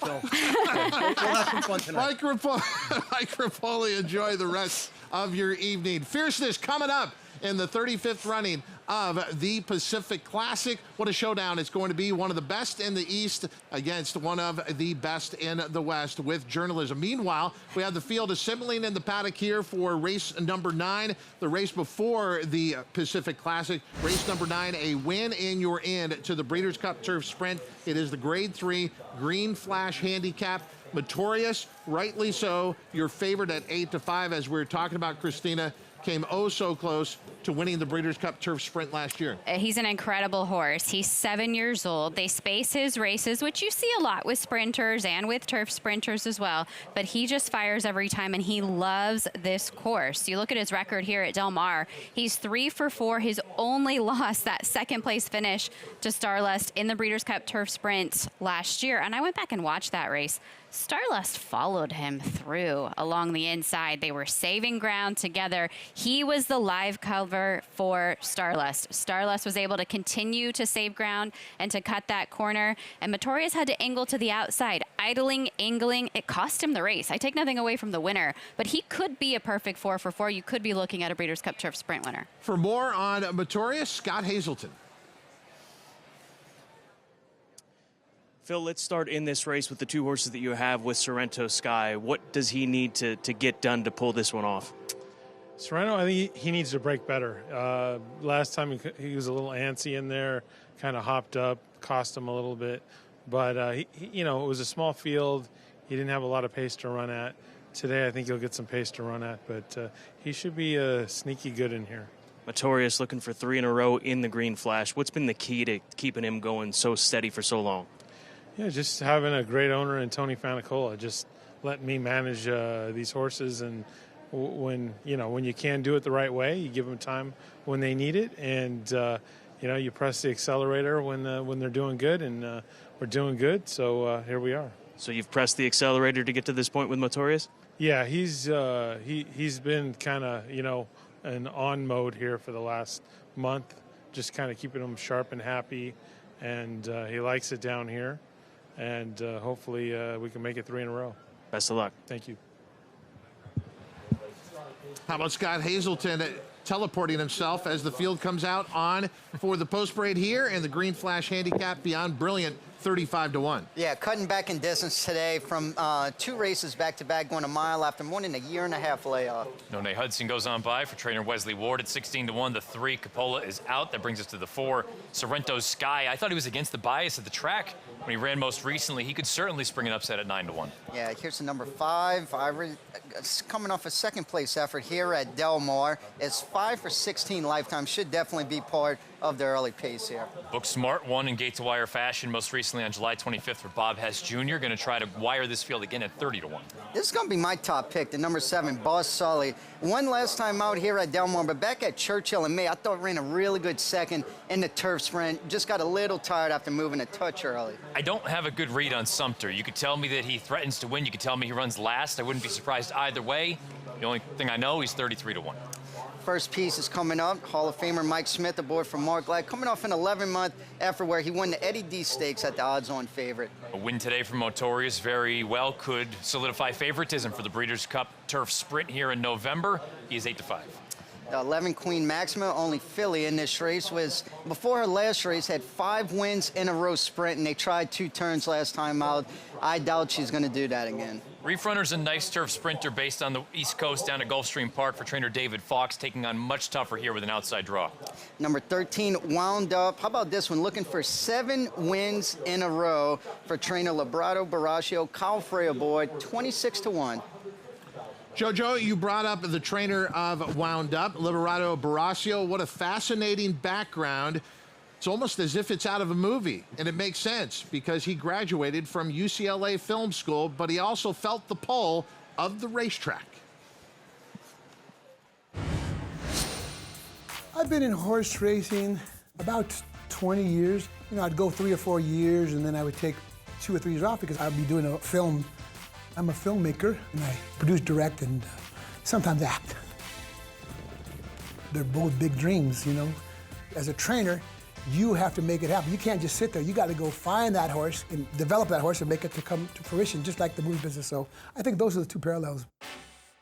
There was a time when Librado retired, and we were doing really fine. Yeah, we were. And well, he retired, I went to go make a movie. Yeah. That really hurt me. Big moment coming up here. It is the Bing Crosby. I've had some good horses along the way, and they've always been the older guys. And there's Lovesick Blues, the gray 7-year-old, taking a shot.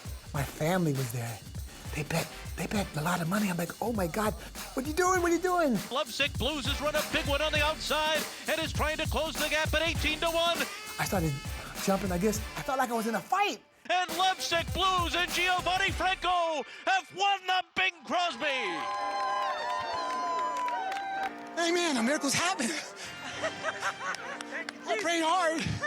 My wife said I could have slammed a basketball. I was jumping so hard. You should have saw me. It was crazy. Thank you for that great ride. Thank you, Lee. Good job. Yes, I feel like an underdog in this business. But guess what? I like it. I like it like that. Wound Up is doing great. He's going to run in the Green Flash and hoping to win that and have 2 horses in the Breeders' Cup. Another miracle. I mean, he's got to be the fastest horse I ever trained. He's fresh. He's on a 6-race winning streak. It was all God's plan because I was going to run him in the Bing Crosby. And I thought, man, he's not a machine. Let me just let him kind of go on vacation a little bit, and I did. But guess what? That's the way it was supposed to be, and the dream continues. If Librado Baraccio could make a movie about Librado the horse trainer, I think it'd be pretty good. We're gonna call it The Miracle at Del Mar.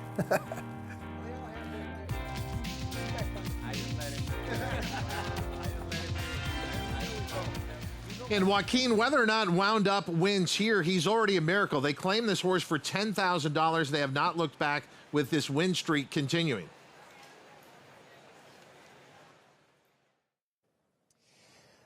Well, Librado, you have the 13 in here, Wound Up, very sharp. He's already won 6 in a row. When did this race to switch to the turf and the Green Flash become the target for you?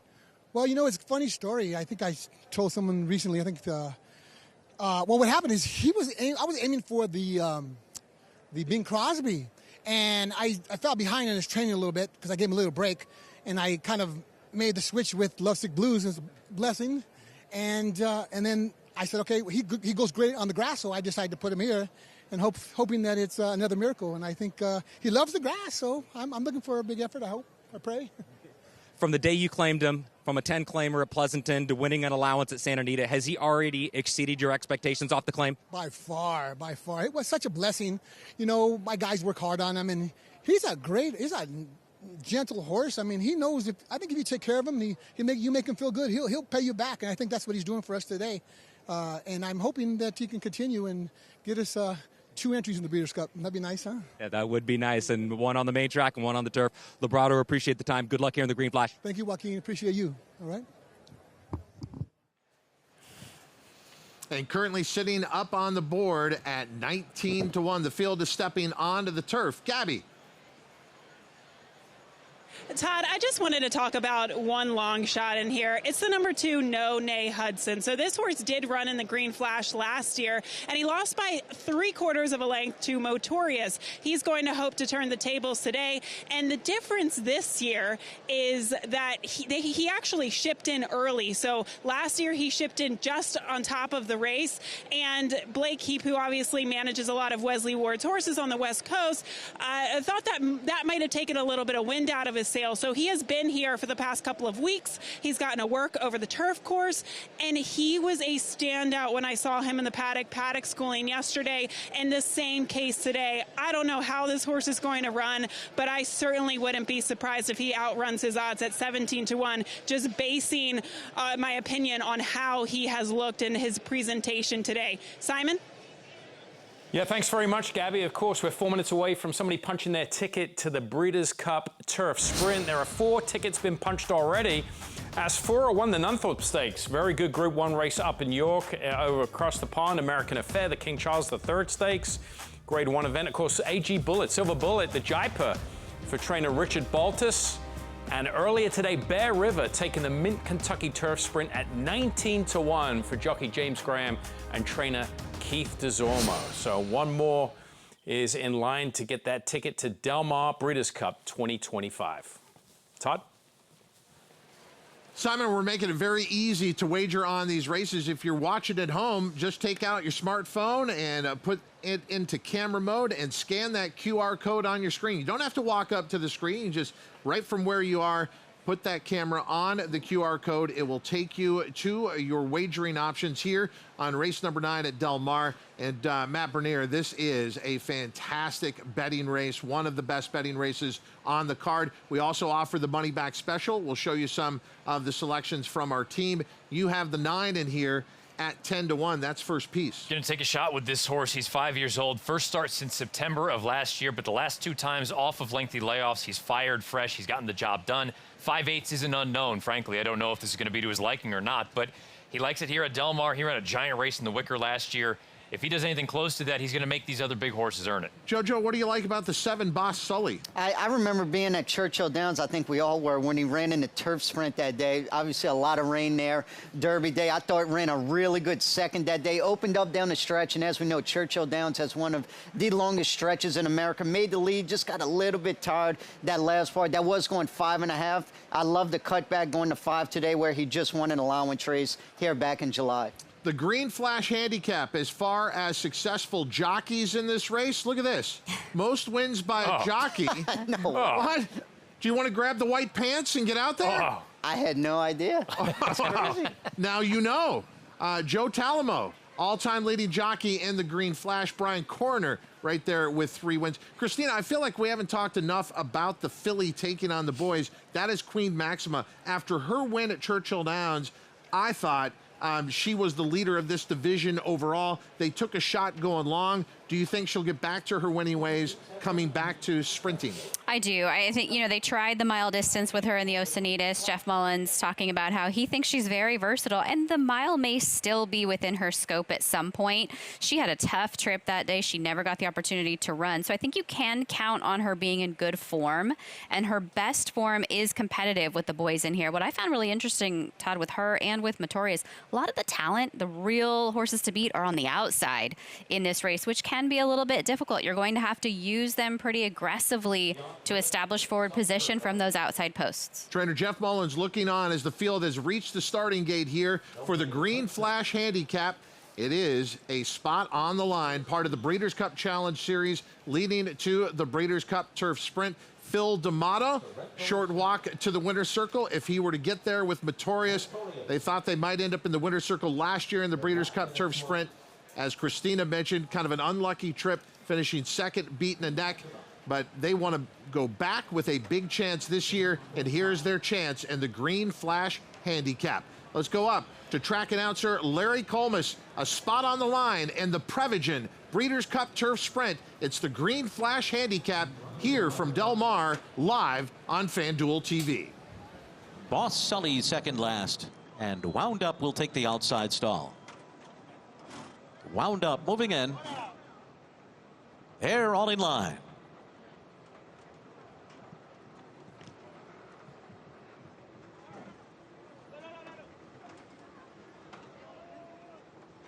They're off in the Green Flash and a perfect start.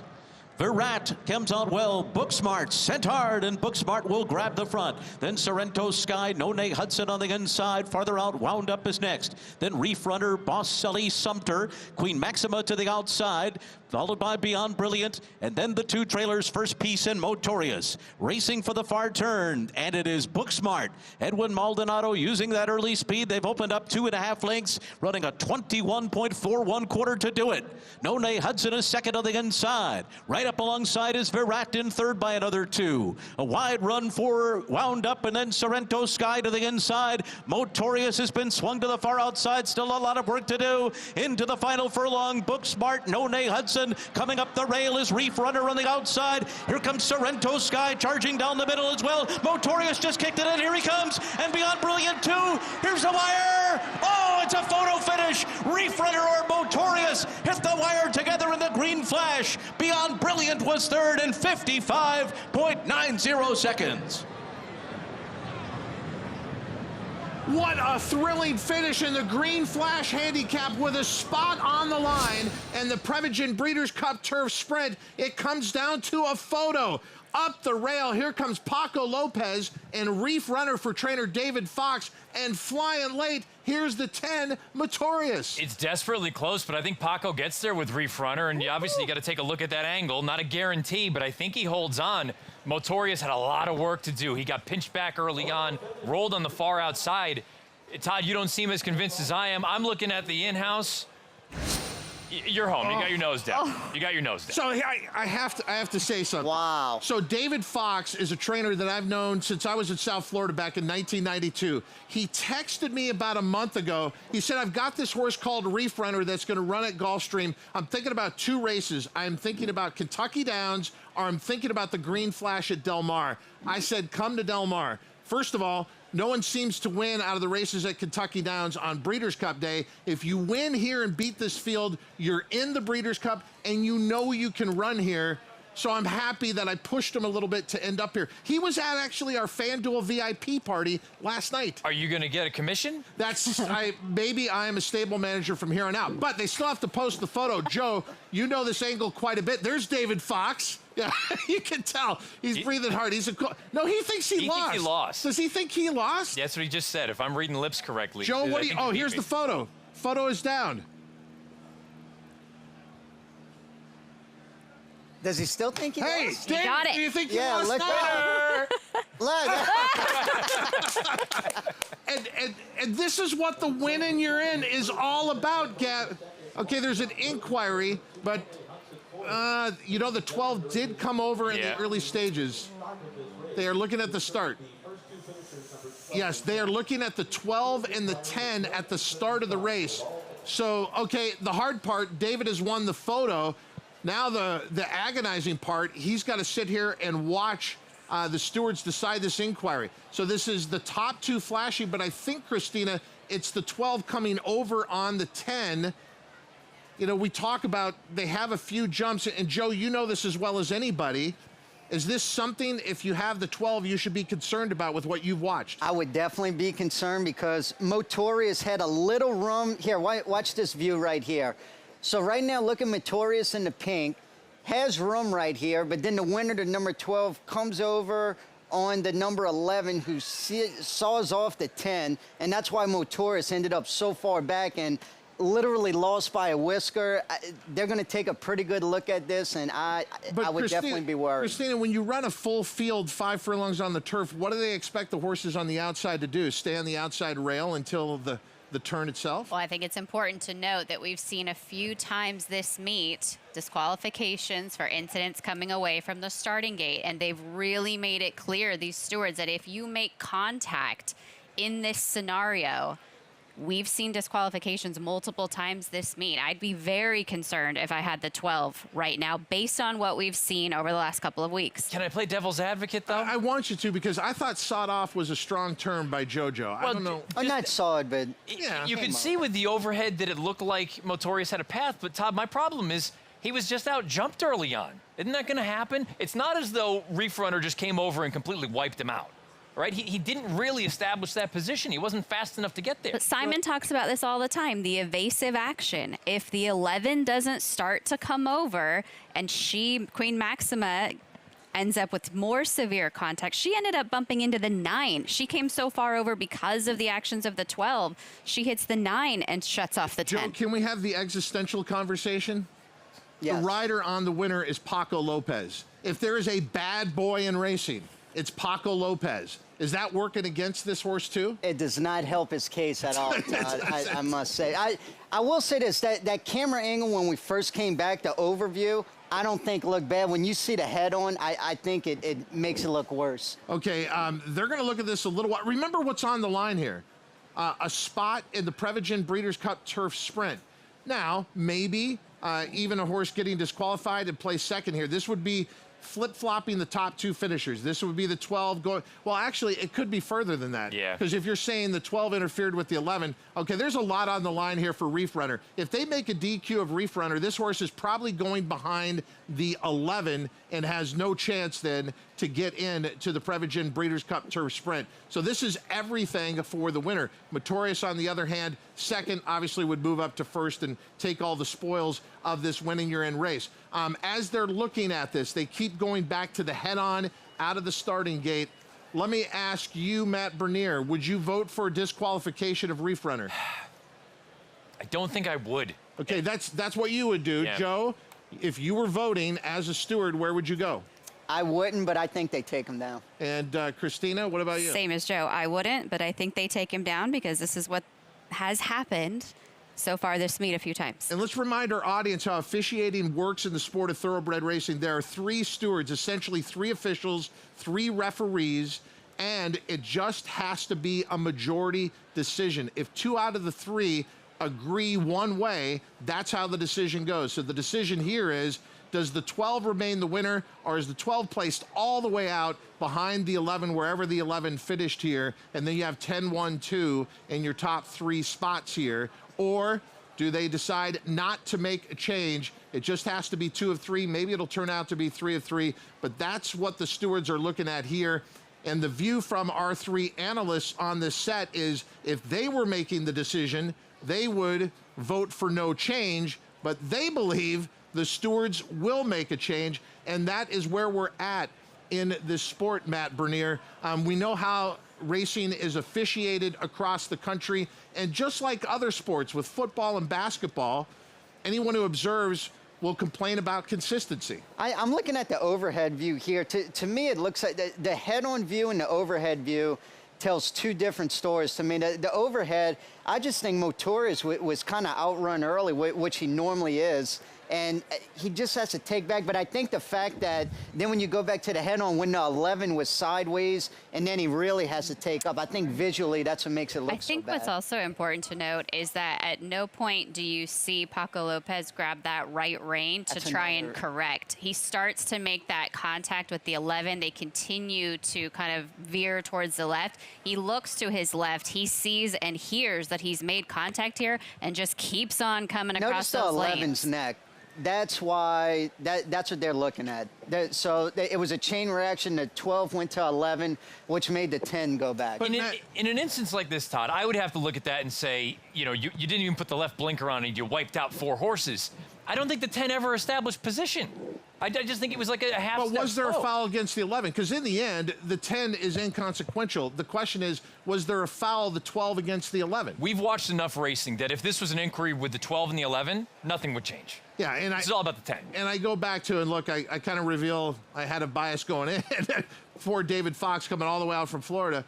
But what do you expect in a full field going 5 furlongs on the turf? That's just part of the nature of the game. I bet if we went back and looked at last year's Prevagen Breeders' Cup Turf Sprint, we'd see all kinds of rough trips that happened out of the gate, that happened midway through, that didn't warrant looking into. Well, the Derby's always a perfectly run race. I don't think we should be looking at it. Well, that's the thing, Joe, and you know it. I think sometimes the expectations on riders have gotten greater now in the modern age of racing.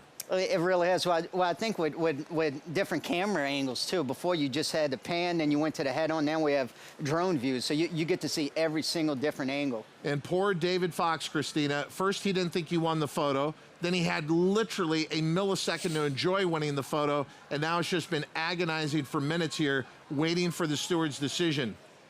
We talk about the highs and lows of racing, and they happen every day for a trainer. And in a circumstance like this, you're just enduring. Here's the announcement. The stewards have disqualified number 12 Reef Runner from first to second place for causing interference at the start to number 10 Motorius. 10, 12, 1, 2 will be the revised order of finish.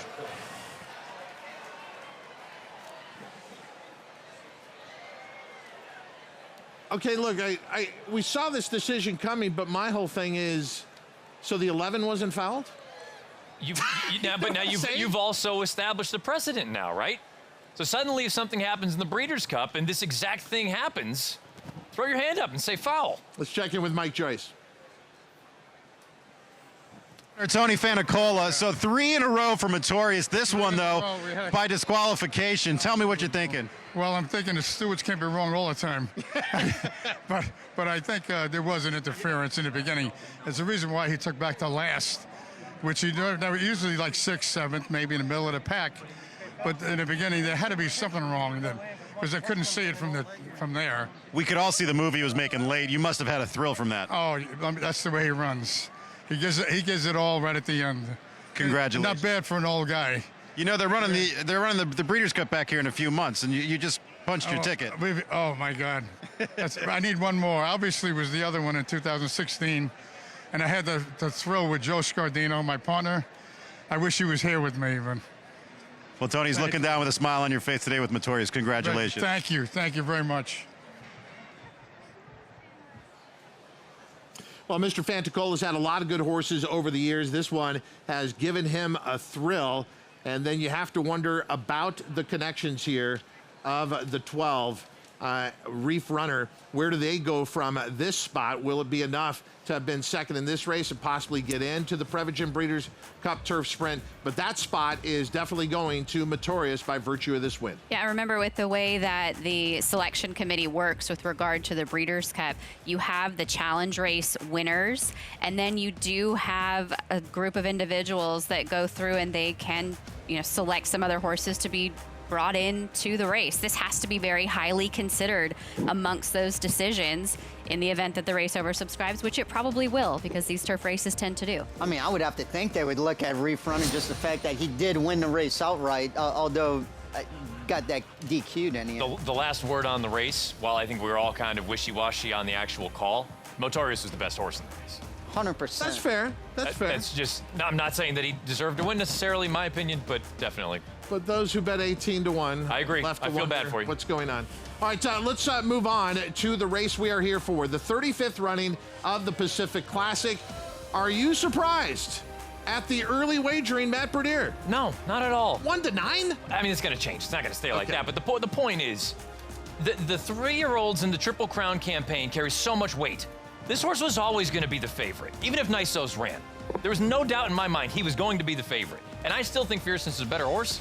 There's no doubt the journalism was going to be the favorite. And he gets less weight. He gets 6 pounds from Fierceness in here. 3-year-olds have always gotten a weight break in the Pacific Classic. And journalism, one of the better 3-year-olds in recent years to show up here. The only 3-year-old to participate in all 3 races of the Triple Crown. What's at stake?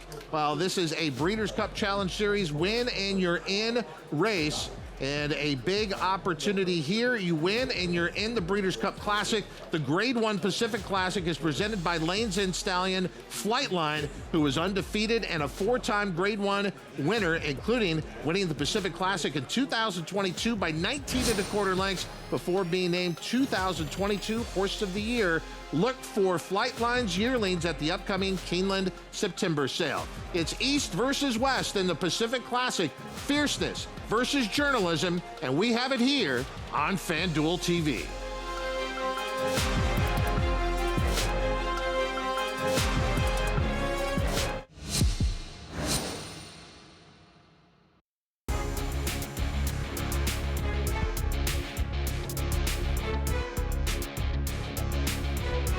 Well, a day that has truly had it all here at the Del Mar Thoroughbred Club. Some controversy in the previous race, and now the biggest race of the day. Welcome back to our coverage on site here on FanDuel TV. I'm Todd Trupp, very pleased to be with Christina Blacker, jockey Joe Talamo, and Matt Bernier as well. And Journalism right now is our 1-9 favorite in the Pacific Classic. Obviously a well-known name because he was in all 3 races of the Triple Crown. We wondered how that might affect the betting public. It obviously has here as well. But Journalism has had quite a journey to get to this moment.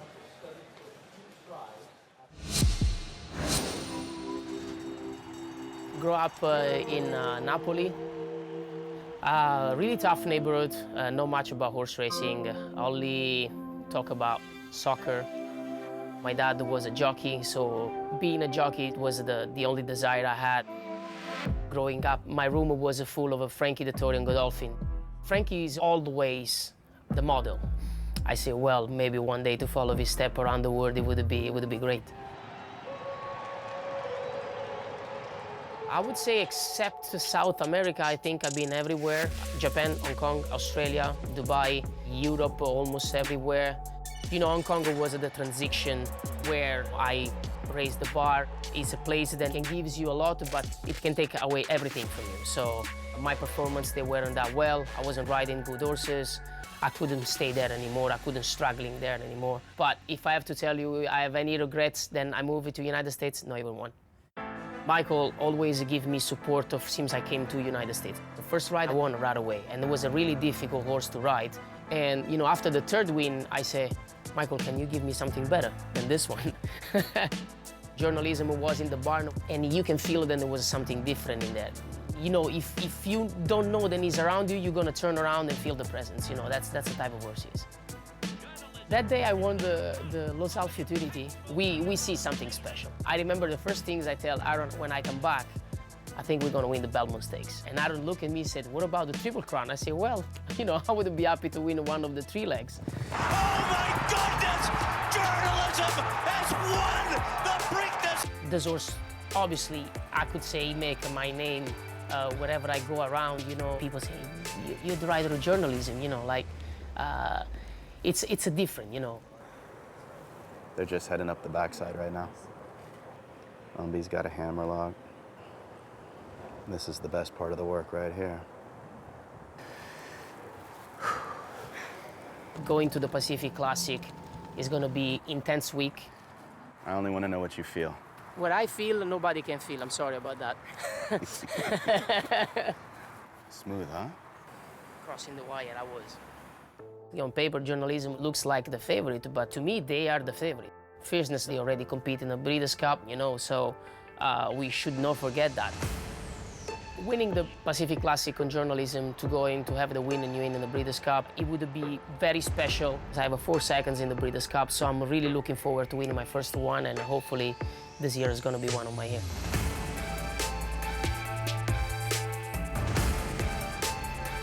Here with Umberto Rispoli as he's walking into the paddock for the Pacific Classic. What's the plan with Journalism today? Look, Mike, I think there is a lot of speed in the race. You know, it's a horse, then he can be tactical, he can be mid-pack, he can be at the back. You know, Diasco last time he was really back. He didn't really like a lot of the kickback. But look, I think it's enough speed ahead of us, and, you know, coming plan to make the second run on them. Best of luck. Thank you, Mike. Thank you. Johnny, we talked a couple days ago, and you said Fierceness going into the first turn for the Whitney got a little keyed up. What is the key to getting him to relax from the rail post today? Well, I'm just going to come out there and actually lose range and hopefully get me a chance to get him to relax going to the first turn. Hopefully somebody doesn't get too aggressive or somebody chirping next to me that he gets aggressive. So hopefully he gets to relax. The connections of the two said they are going to the lead. What does that mean for you tactically from the rail? I hope he goes fast enough that I don't have to be in his mouth. You know what I mean? And the whole thing with him, if I stay off his mouth, is so much better. So hopefully I can do that. Good luck. Thank you. Well, obviously, we're not the only ones who got a chance to talk to owner Mike Rapoli. John Velasquez had that conversation as well, having to deal with Midnight Mammoth and Craig Delassie declaring at the post draw they're going to the lead.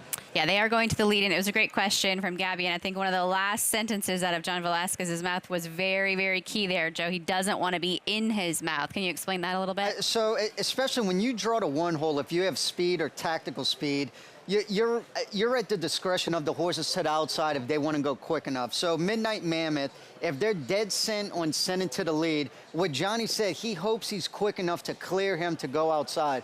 The worst thing, and I want everybody to watch this when they come out the gate, if Armando Ayuso breaks a length or two in front and stays 2 or 3 paths outside, that's going to put Johnny B in a very awkward predicament. Does he stay on the rail and try and take back and go outside, because then the whole field's going to get up to Midnight Mammoth. So if I'm Armando Ayuso, honestly, I would do that. But then Johnny, before the turn, does he go? Does he take back? It's he needs to drop his hands and just leave it to Fierceness, because Fierceness is a type of horse that if you let him be comfortable, and he's capable of going very fast. We saw it in the Breeders' Cup Classic here. He'll give you his best. Simon, how do you see the pace scenario here in the Pacific Classic? Well, I'm going to throw a wrench in the works here. I have a little bit of a different opinion, despite what Craig Delassie said with Midnight Mammoth going to the lead. I've been looking at this all week. This is the way I see it. Don't forget, they start right at the top of the stretch there. So there's a long run down into the first turn. I've got the 3 Ultimate Gamble. I know this might seem a little crazy. I got this horse coming out of mile races, 2 very, very fast works coming in. Mark Blatt said this horse wants to go long. He's just 1 pace. I think they send and go. I think he's a little quicker than Midnight Mammoth. To Joe's point, I agree. Johnny, Fierceness to the outside. He doesn't want to be inside, and Johnny doesn't want to be in his mouth. I don't think much changes down the backside. I think Ultimate Gamble takes him as far as he can. He can be like the rabbit for Fierceness, turning for home. That's the point when journalism makes his move.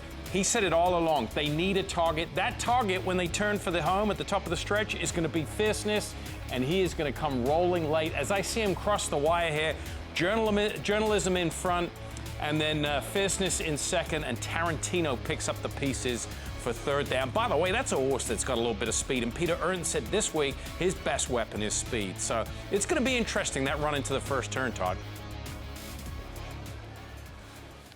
Yeah, and look, if they are getting along quick there, that opening quarter mile, then Umberto is going to love what he has with journalism. He said that this horse needs a target, and he'll have plenty of targets here if they are going fast early in the Pacific Classic. We got a no-sweat win bet to celebrate what has been a remarkable summer in thoroughbred racing, and the Pacific Classic is one of the best races that thoroughbred racing has offered this summer season. And you can get all the details through FanDuel Racing with the no-sweat win bet. And we made it very easy for you with our QR code that we've been bringing up on the screen. You can just take your smartphone, open up the camera mode, and just scan that QR code. And remember, you don't have to walk up to the television screen. You can do it right from where you're sitting or standing. Just put camera mode on there. Let's meet our field for the 35th running of the Pacific Classic, starting with the Mike Rapoli bred Fierceness. There he is, looking unbelievable. 2-1 on the board. Johnny V flying in for trainer Todd Pletcher. 6 wins from 12 career starts. Midnight Mammoth is 50-1 currently. Could be the pace of the race, according to trainer Craig Delassie. First start since the end of May. That came in the Grade 2 Gold Cup. He finished a good second. Ultimate Gamble coming up. Kazushi Kamara aboard for trainer Mark Ladd. Finished second by a neck here at Del Mar in an allowance race. He's 94-1. Nisos is out. That brings us to the 5 indispensable. Third start of the form cycle for trainer John Sadler. Most recently a winner by a narrow neck. Paco Lopez is the rider. your current 1-5 favorite coming up, Journalism. And I tell you what, he's the absolute paddock pick for me, looking like an absolute specimen there. Never been off the board in 9 career starts, winning the Haskell and Preakness Santa Anita Derby this year. Lure him in, a horse that's based out east for Sam Walensky's barn. Third in his most recent try. That did come here at the Del Mar Thoroughbred Club. Going to need to take a big step forward to be competitive. Rounding out the field here, number 8, Tarantino, Edwin Maldonado aboard for Peter. And another one that can show some speed. He's making his 32nd career start, 89-1. And that is your field for the winning you're into the Breeders' Cup Classic. It is the Grade 1 Pacific Classic. Standing by with the trainer of our current favorite, Mike Joyce. Here with Michael McCarthy, final instructions that you gave to Umberto. We spoke about it this morning. Kind of the game plan won't really change, even with the unfortunate scratch and ISO. Some little bit of speed in here. We'll go ahead, bounce on out of there, and watch what happens in front of us. How's his routine been from the final work preparation into this race today? It's been easy. He's an easy keeper, easy read. He's had a good time down here in Del Mar. Best of luck. Thanks, guys.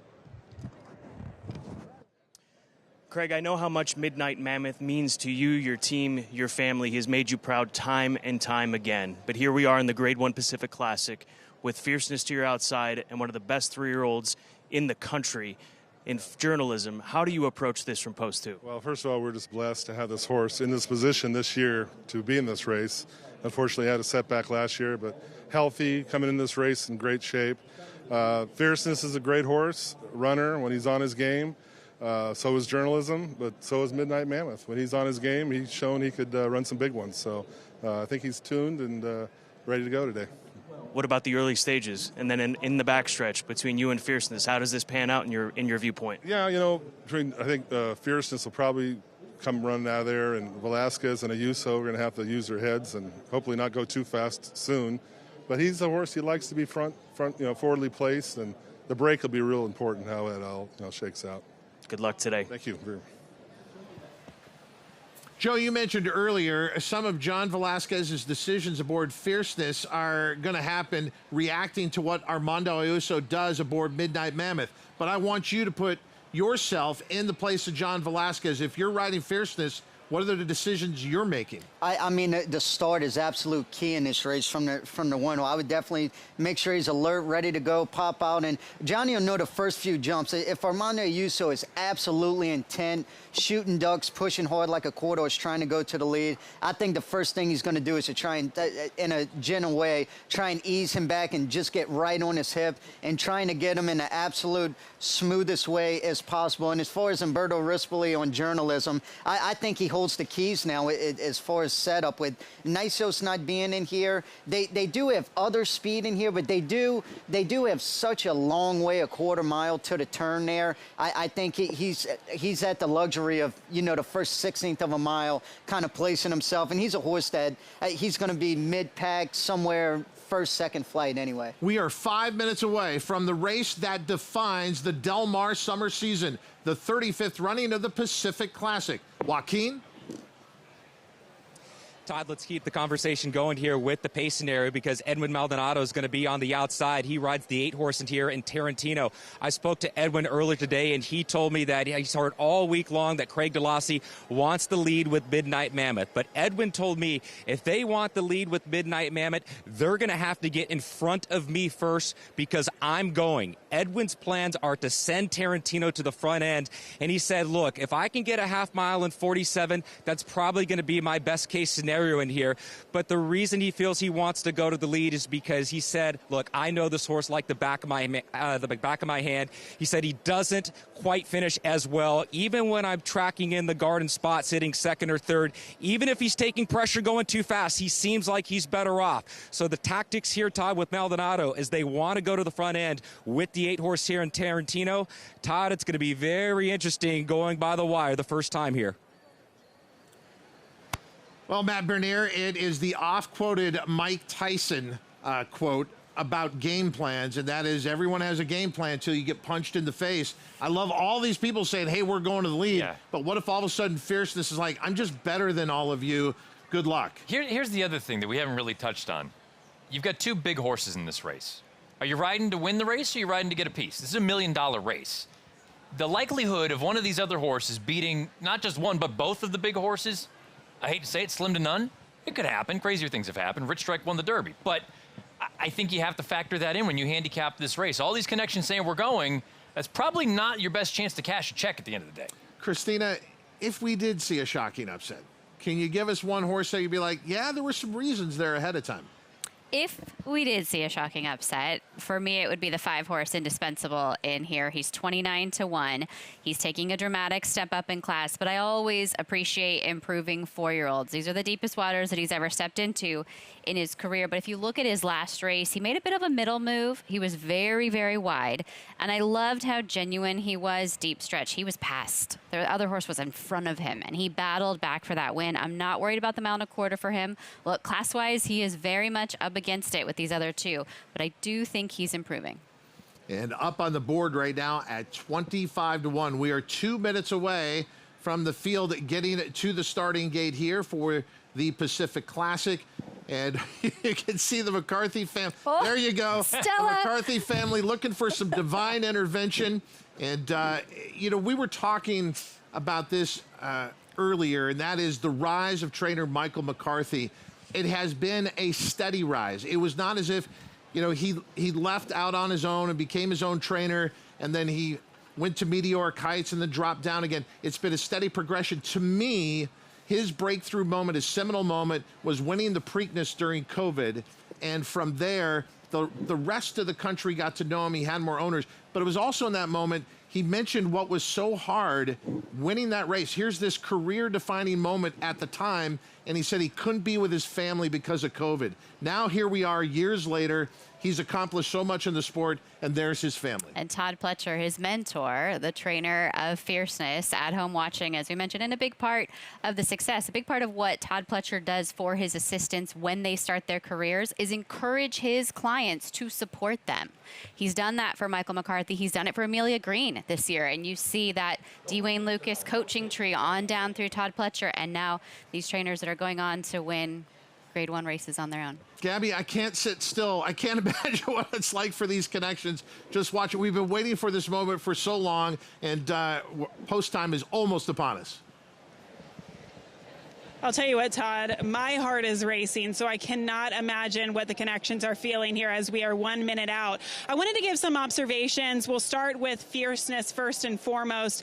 One thing that you really want to pay attention to for horses who are shipping across the country is whether they're maintaining that weight, if they look drawn, if their coat looks a little bit dull. I do not see that with Fierceness. He still has that richness about his coat. He's actually maintained really good weight, all considering the campaign he's had and the fact that he shipped across the country. He is very quiet today. I was a little bit surprised by that. He's a professional in the afternoon. He always is. But Johnny Velazquez, he could essentially throw the reins at his head and it wouldn't be a problem. He has been very, very quiet on the track today. The 6 Journalism on the opposite side of the spectrum, this horse, when he hit the track, he was on his toes. He looked like a prize fighter. I haven't seen him in a couple of months. My jaw almost dropped to the floor just considering the size and the scope, how much he's grown since the Kentucky Derby and the Preakness. This is a tremendous racehorse. It's a tough, tough task, but I'm going to have to side with Journalism from a physical standpoint, guys. Gabby, thank you. All right, the time is upon us. They have reached the starting gate to go 1.25 miles, the classic distance in thoroughbred horse racing in the United States. The Pacific Classic. You can be playing right now through your FanDuel Racing account. Scan that QR code. Christina Blacker, who wins? Fierceness for me. I'm a huge fan of Journalism, and it's hard to pick against him, but I'm with Fierceness. Joe Talamo? Ditto that. Fierceness just because he's proven at this distance, but I die-hard Journalism. Matt Bernier? Fierceness, simply put. We started the day asking what makes a classic. Before you is a classic. The 2025 Pacific Classic with the Pacific Ocean in the background and 1.25 miles ahead. It's East versus West, Fierceness versus Journalism, and you're seeing it live on FanDuel TV. Here's Larry Colmus.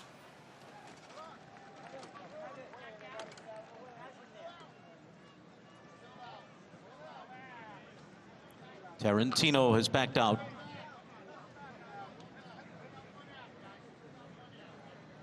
Others are standing well. Tarantino goes in. Ready for the start.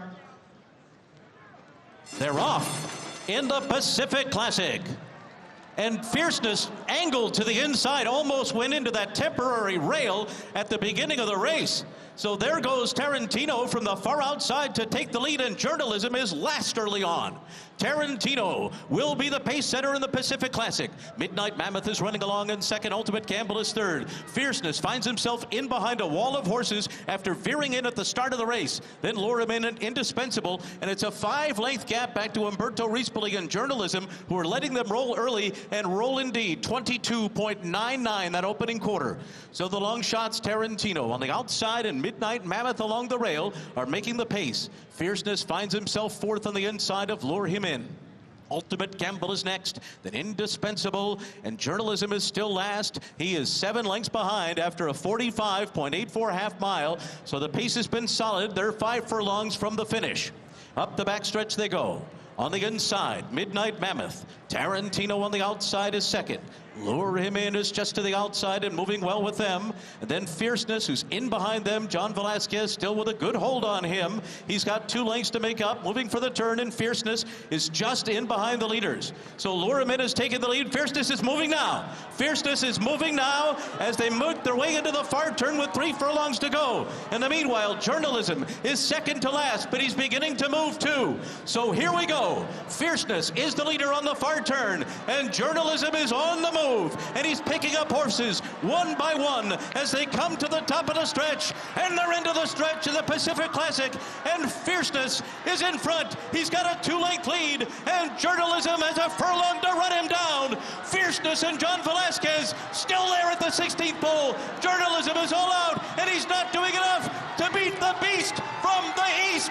Fierceness has won the Pacific Classic by 3. Journalism was second. Ultimate Gamble was third. Indispensable was fourth. In the 35th Pacific Classic, the final time was 2:01 flat. What a horse race, and what a performance by Fierceness. He overcomes what looked like a disastrous start. He looked like he might be out of the race at the start. Instead, he recovers, makes a decisive move, and wins. Gabby? Here with Todd Pletcher's assistant, Sophie Green, that was an unbelievable performance. What were you thinking in the beginning of the race when it looked like he tried to duck the inside temporary rail? There was a bad word went through my head when it came out loud as well, but oh yeah, no. Just glad Johnny was on him and knows exactly what to do with him. How about that epic ride where he asked him to go a little bit early? Do you think that was the difference maker? I think so, yeah, and we just had to sort of hope that Journalism didn't catch up like he has been doing. But yeah, this is Fierceness at his best. How does it feel for the team? Obviously, Pletcher, Rapoli caught a bit of an audible shipping him out here, and to be able to actually get it done. Oh, it's a dream come true for all of us. Like, you work so hard for this, and both Juan and I are just so thankful that they sent us out with him and let us represent everyone. Congratulations. Thank you. Even more dramatic. Okay, we have to go back to the beginning of this race, because at the beginning, it looked like this race was over for Fierceness. Joe Talamo, what happens here? This is absolutely incredible. Watch, he's breaking from the 1 hole. There's a temporary rail here going 1.25 miles here at Del Mar. So he ducks in right there, loses all position, and has to do something, quite frankly, he's never done before, winning, is sitting behind taking dirt. And this, everybody at home, is why Johnny Velasquez is in the Hall of Fame and the all-time money leading earner. He just bides his time, lets this horse get into stride. We always said how he is such a good rhythm horse. And this is where things get interesting. So he's bottled up right here, absolutely nowhere to go. The number 2 horse, Midnight Mammoth, is coming back. So Johnny actually decides to go in between the number 8 horse and the outside horse coming up here. And this is where I thought the winning move was. Instead of staying bobbled up and just waiting for something to open, he's just like, I'm on the best horse, let's go. But this is the best part. When he does get in front there, notice Fierceness's ears. It's not like he just opens up and tries to go and gets all out. He's actually giving him him a breather right here, and that way when journalism does come to him, he has everything in reserve to make it a winning race. And I thought this was, I still have goosebumps watching this race. I thought this was absolutely incredible. And hats off to trainer Todd Pletcher and owner Mike Rapoli for even sending him out here for us to witness this. Despite everything Joe just talked us through, do you notice how high in the saddle John Velasquez still was at the quarter pole and how long his reins still were? Fierceness has never proven that he can do something like this before. Nearly loses the rider, bottled in, stuck behind horses, knifes through a spot down the backstretch, and then goes on. He made all of those moves, but still kept this horse happy and interested in what he was doing. Fierceness completing the 1.25 miles in 2:01, and this is the enigma that is Fierceness, Matt Bernier. He is brilliant at times, and then sometimes you can't figure it out. And even his owner and breeder, Mike Rapoli, says that. He was the favorite in the Kentucky Derby last year off a smashing win in the Florida Derby. Didn't show up there, but then showed up in the Travers. It felt like he was still a work in progress until last summer, and then he put it all together. And I think a lot of people have pointed to the last 2 losses and said, see, there's the old Fierceness. And I think that's baloney. I think he had excuses for each of those 2 runs. The Whitney, it's been well documented. He got blitzed on multiple occasions. He was wide throughout. And then the run in the Met, they should stop running around the 1.5 turn there in that race up at Saratoga. And he ran into a good horse in Raging Torrent. To me, this is the big horse. When he's at his best, he still has the edge on every other horse that we can talk about in the Classic division. You know why? Because he's going to start in front of him. He's going to get the jump on every one of them. Sovereignty, journalism, Sierra Leone, mind frame, you name it. So if the good Fierceness shows up to any race he runs in, he's going to win. And Mike Rapoli's not done. He's got the Pacific Classic, then the Jockey Club Gold Cup tomorrow. But what about second place finisher journalism? For more on that story, Mike Joyce. So I'm here with Aaron Wellman. First of all, journalism ran a very brave race to be second. That was a good performance. So you must be proud of the horse first and foremost. Very proud of the horse. He shows up every time. I mean, it's just remarkable to see the effort he gives us, so can only be proud of him. Take us through the trip, and when you were watching it, Fierceness had a little bit of trouble. You found yourselves way out the back and last early on. Was that always the plan? I don't think we wanted to be that far back, but he's just gotten a little that way early on in his races where he just like takes a little bit to get his stride going. But no excuse. I mean, he was 5-6 lengths off of it going to the half-mile pole with fast fractions in front of him. Johnny on Fierceness found a seam at the 3.5 and he was gone. I mean, he just ran like an absolute wild horse. He's haunted us the last couple of years, this horse Fierceness. It seems like he shows up with his A game when we've got one against him. So credit to him and of course Todd and Johnny, all class. And if we're gonna lose to a champion.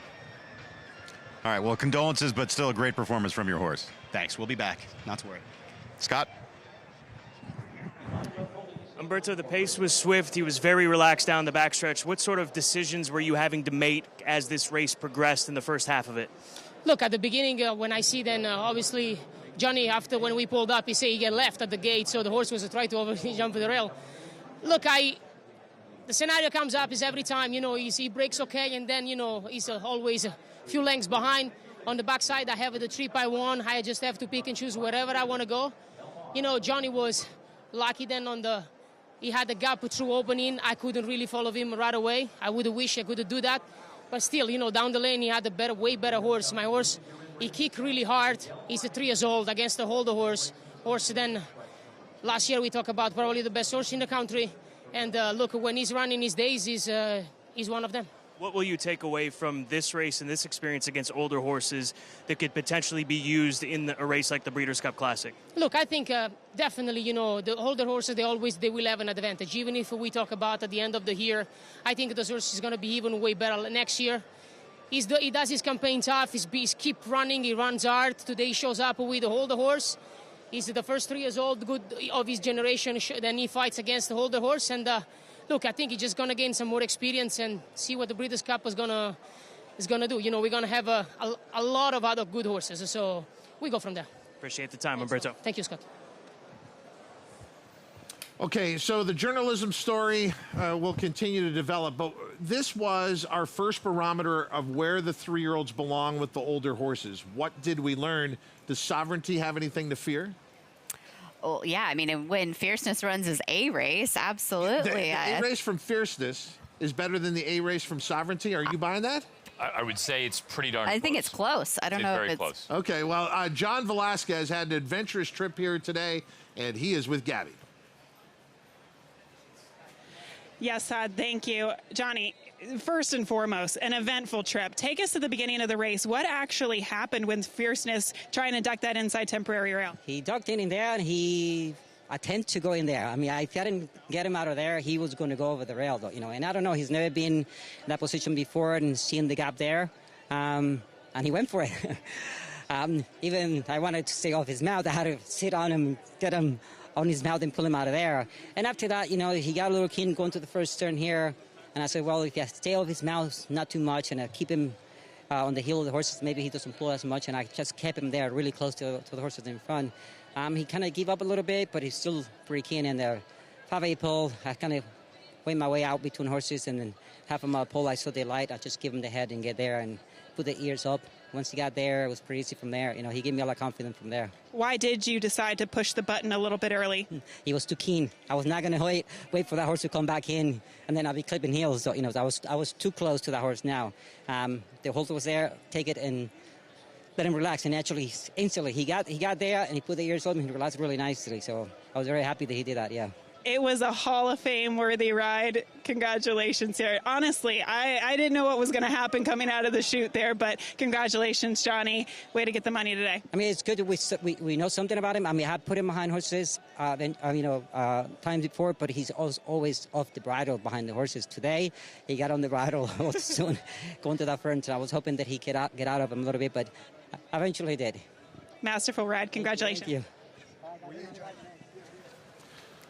Well, it's been said before, fortune favors the bold. It was a bold decision by Mike Rapoli to send Fierceness out here, and fortune favors them, but it didn't look like that way at the start, Joe. I can barely stay in my chair. I can't imagine balancing in the irons, and then a horse does something unexpectedly. How does Johnny V maintain his balance? I mean, this is why jockeys are some of the greatest athletes. And this truly doesn't do it justice. I mean, it looked a lot worse than that, especially when something happens unintentionally like that. But, I mean, Gabby said it the best in the interview. That was just an unbelievable, masterful ride. This horse did something today, we knew the effort was there. He's never won from behind like that, getting dirt. And in essence, he was behind till the 3/8 of a mile, and Johnny, I thought, made the absolute right move, moving when he did, because if the number 7 comes back in, 100% he checks, and I think journalism gets to him and possibly beats him, but that's why he's in the Hall of Fame. Matt Bernier, I know you're a figures guy. Figures are only going to tell part of this story, but we just saw Sovereignty come off a 1:15 and winning the Travers. What type of number do you think will be assigned here, finishing the 1 1/4 in 2:01? The only thing I would say off the top of my head is you take a look at journalism. He's finished 3 lengths behind Sovereignty in that run 2 back in the Belmont. It was about 3 lengths right here. I think you're probably looking at somewhere around there. I think journalism ran his race. My biggest concern for journalism right now would simply be the last 2 starts. He has suddenly lost interest early on. I know they went fast here. They went fast in the Haskell. You can't win these kind of races when you're 15 out of it. Well, who you got? Do you have the leader of the 3-year-old division, the clear leader of the 3-year-old division, Sovereignty, or do you have one of the leaders in the older horse division, Fierceness? That is the matchup that we are anticipating at a 1 1/4 in the Longines Breeders' Cup Classic. Just get everyone to the race. And Brendan Walsh will be surprised to find Fierceness in his barn tomorrow morning. That is a joke. That was the graphic. Do not listen to what I just said. It was the graphic that said Brendan Walsh has Fierceness. We know it's Todd Pletcher, and great training job, Todd Pletcher, and great decision by Mike Rapoli to come out here. What a Breeders' Cup Classic it could turn out to be. The Del Mar Handicap on the turf. We got one more race to come on the card. 13 minutes away to go, a 1 mile and 3/8 over the firm Jimmy Durante turf course. Scratch the 2 Adios Cole, scratch the 3 Niti, and here is Gold Phoenix at the age of 7 our 6-5 favorite, Christina. He's an incredible story in and of himself. The winner of this race in 2022, 2023, and 2024. He looks to pick it up again here this season. He's an 8-time winner overall and 26 starts. Just loves the 3 turns. This is his game. He's also at his best, I think, here at Del Mar. He's only beaten 3 lengths in the Breeders' Cup Turf last year.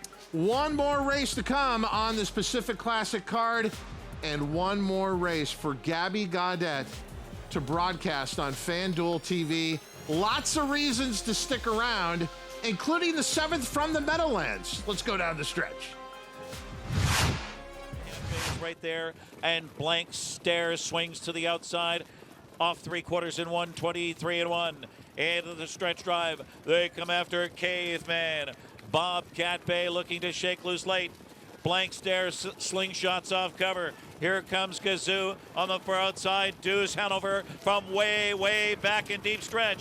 Caveman still there. Blank Stare inching in. And Bobcat Bay, Caveman. And Bobcat Bay and Blank Stare right there with Light and Sweet. And Deuce Hanover, photo for win. 151 and 1 in a thriller.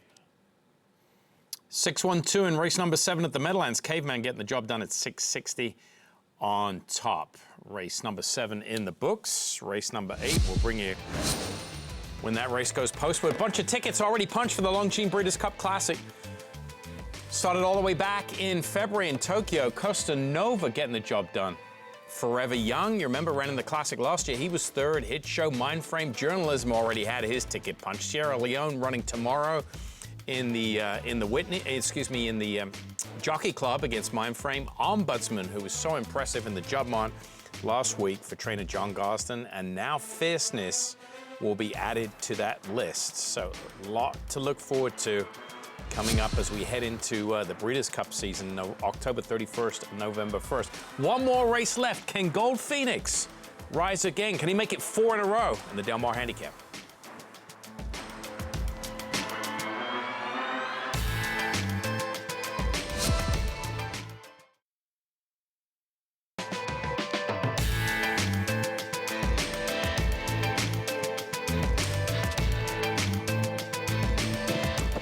Welcome back to Del Mar. What a Pacific Classic day. Lots to remember from this day. We had a DQ and a win in your in race. We had the remarkably tough trip that Fierceness overcame to win the Pacific Classic. And this is all just the prelude to 2 championship days of racing right here at Del Mar. The Breeders' Cup returns Friday, October 31st and Saturday, November 1st.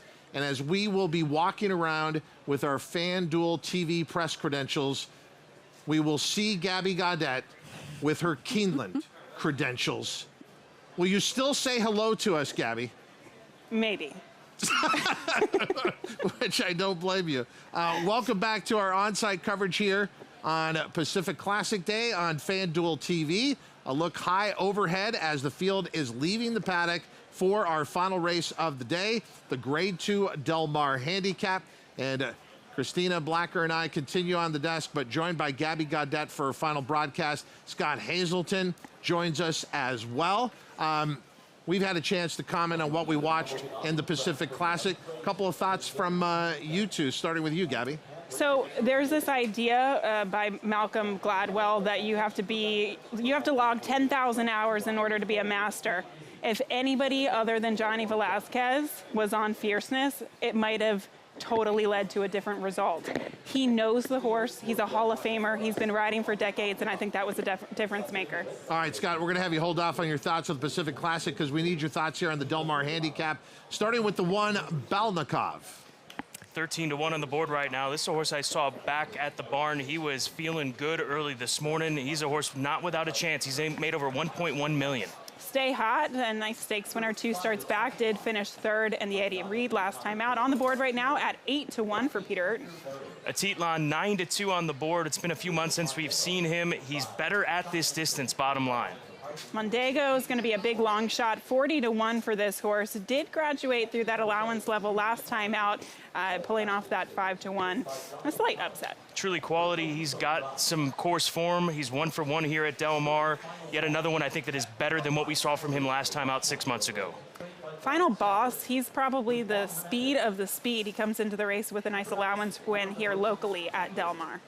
endlessly for the Ammerman Racing Stable and trainer Michael McCarthy. I think this horse may move forward with the added distance today. Curious to see what the connections decide to do with the likes of the 10 City Exile. He is a big long shot, but I think he could maybe have a forward trip today. And then Gold Phoenix, he's won it the last 3 years. He's going for 4 in a row. Horses like Kelso, Winx, and Stradivarius overseas taking the Group 1 Goodwood Cup. One of the top stayers races are the horses that would come to mind as far as having continued success this long, which he's trying to achieve here today. That is your live post parade for the Del Mar Handicap, part of the Breeders' Cup Challenge Series.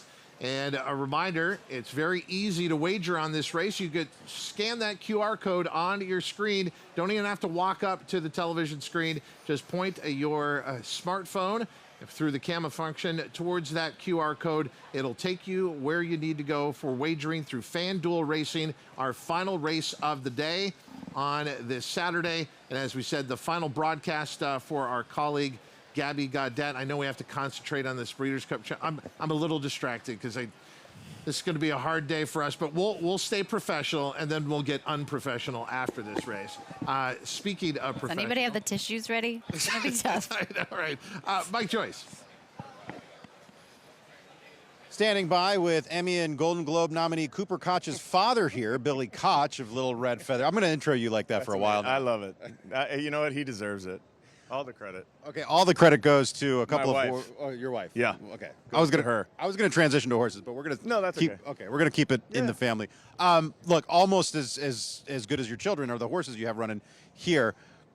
Let's start with Gold Phoenix, just because the 4 in a row would be such a crazy accomplishment, and there's just something about this race he loves. Yeah, you said it. I mean, it would be crazy going for 4 in a row, and I mean, they bet him down a lot. I think maybe because of the 2 scratches and a guy. We have a weird jockey. I've never heard of him from France. Have you heard of that guy? Flavor or something. Yeah, something. I don't know. Flavor Saver. Yeah. No, but he's such a cool horse. We just love him. He's got such a big fan base and following, and that's what this game's all about. To root for a 7-year-old, there's nothing like it in the game. I got chills right now. Look at my arm. No, that's definitely chicken skin. Yeah. No, I'm just excited. Well, we get criticized because our sport, we don't keep our stars around, but those ones that stick around, they gain a following like Gold Phoenix. Absolutely, and even Balnikov, too. I mean, he's such a gamer, and, he's got a big shot in here. Antonio Fresu's riding like a fiend right now, so hopefully one of them can get it done. Well, I wanted to ask you about Balnikov because he runs consistently well, but he just doesn't punch it through for a win very much. Is it just a question of trip or timing it right? I think timing it right. He's got that one big burst, and the jockey's just got to time it right. Last time, Kazushi made an early run and didn't quite work out. So, but Fresu's been riding great and the whole meet. And we had dinner last night. He already won on Motoria, so maybe it's his day. How many partners do you have out here for Little Red Feather today? Like 1,000. That's it? Yeah, no, it's good. We have a great crowd. It's been a great day at Del Mar. Pacific Classic was awesome. It's just, we're so lucky. We're so fortunate. We have such great owners, and I respect the hell out of them. All right, well, that's why I couldn't get a table on the veranda today. Good luck, brother. Thank you, brother. Speaking of his kids, so Little Red Feather Cares held a golf tournament this past Monday leading off Pacific Classic week. All of a sudden, one of his other kids walks out and sings the national anthem for everybody before we all get in our golf carts, and it was magnificent. So, yeah, a lot of talent runs in that family. A lot of talent, obviously, here with the 11. Gold Phoenix still our 2-1 favorite. Taking a look at the 4 Stay Hot. Scott, do you from a pace point of view, where do you see the 4 Stay Hot in this race? I would imagine he's going to be forward. I mean, I think the pace is going to be somewhere in the range in which he's seen in his last couple of starts. 49, maybe 50, given the distance of 1 mile and 3/8. I mean, he's a contender at odds of 8-1.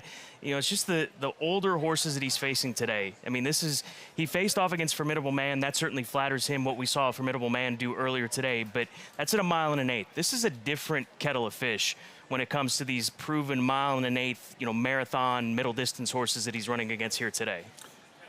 On the subject of the pace, the horse who sits up on the board as our second choice, Christina, is the 8 Final Boss. I mean, that's the way this horse is going to win if this one wins, gate to wire, right? Yeah, and I think he's very dangerous on the lead in here. I don't see a lot of others that really want to challenge him. You look at some of those, early fractions that he's able to set. He is quick.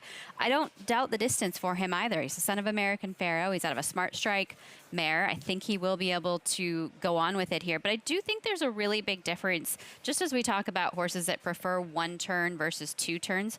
Some horses really can handle 3 turns and some cannot. And so he is trying this for the first time today. But if I'm, in Juan Hernandez's position, you have to put him on the lead and make everybody come chase you out there, try to run him down. Field is getting close to the starting gate here for our final race of the day, part of the Breeders' Cup Challenge Series. It is a win and you're in, the Del Mar Handicap presented by the Japan Racing Association. Gabby, who do you like in here? I actually went with Truly Quality.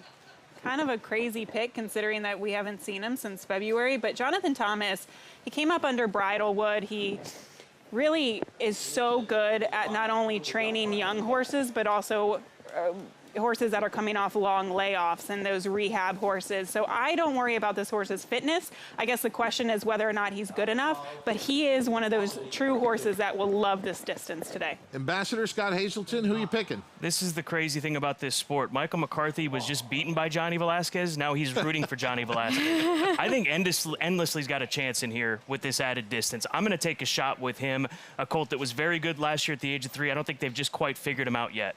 Christine, it seems like this is your race over the years. You gave us Astronaut at 20-1 on Pacific Classic Day a few years ago. Who you giving us in 2025? It's Gabby's last show. We are winning together or losing together. Really? I am also on Truly Quality, the 7. Even when I'm with my boo. Hand in hand. You know I'm crazy over you. Hand in hand. Gabby. All right, it is Come on, Del Mar JT, don't let Handicap. us down. Then after this, we are going to FET, F-E-T-E, FET, you know that word? Gabby Gaudet. Here is Larry Comas.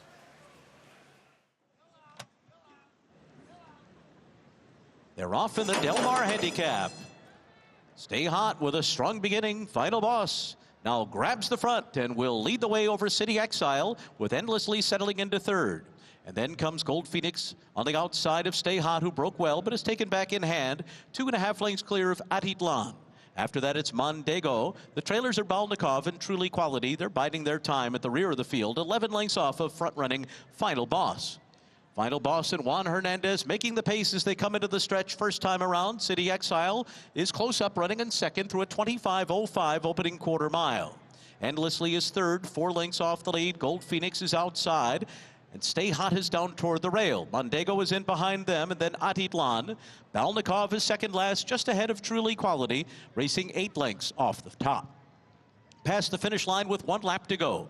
Final Boss by 2.5 lengths over City Exile. Moving into that turn in 50.89 seconds. These two making that pace into the turn. Endlessly is 3rd on the outside. Gold Phoenix is right alongside of a ground-saving Stay Hot around that turn. Break up a length and a half back. And then comes Atitlan and Mondego. The trailers are still Balnikov and Truly Quality as they hook up with the backstretch. Not much change in the order at all so far. It's been Final Boss all the way. City Exile and Endlessly have been chasing him the whole trip. And then comes Stay Hot 4th on the inside. Gold Phoenix is 5th. Flavian Pratt and Gold Phoenix are 5 lengths from the front, outside of Atitlan and just ahead of Mondego, Balnikov, and Truly Quality. Racing for the far turn. Final Boss all the way. City Exile, Endlessly, and Stay Hot have been pursuing every step of the way. Gold Phoenix is still about 4 lengths off the lead. And then to the inside, Atitlan and Truly Quality. Around the turn they go.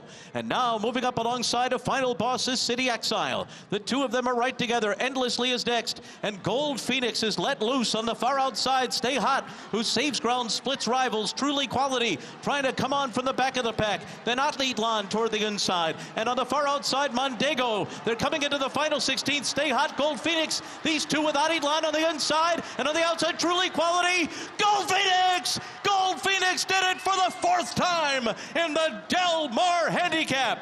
Don't call him Old Phoenix. He's Gold Phoenix. Oh, Larry Comas, what a call, but what a horse. This is a race that he truly owns. Gold Phoenix.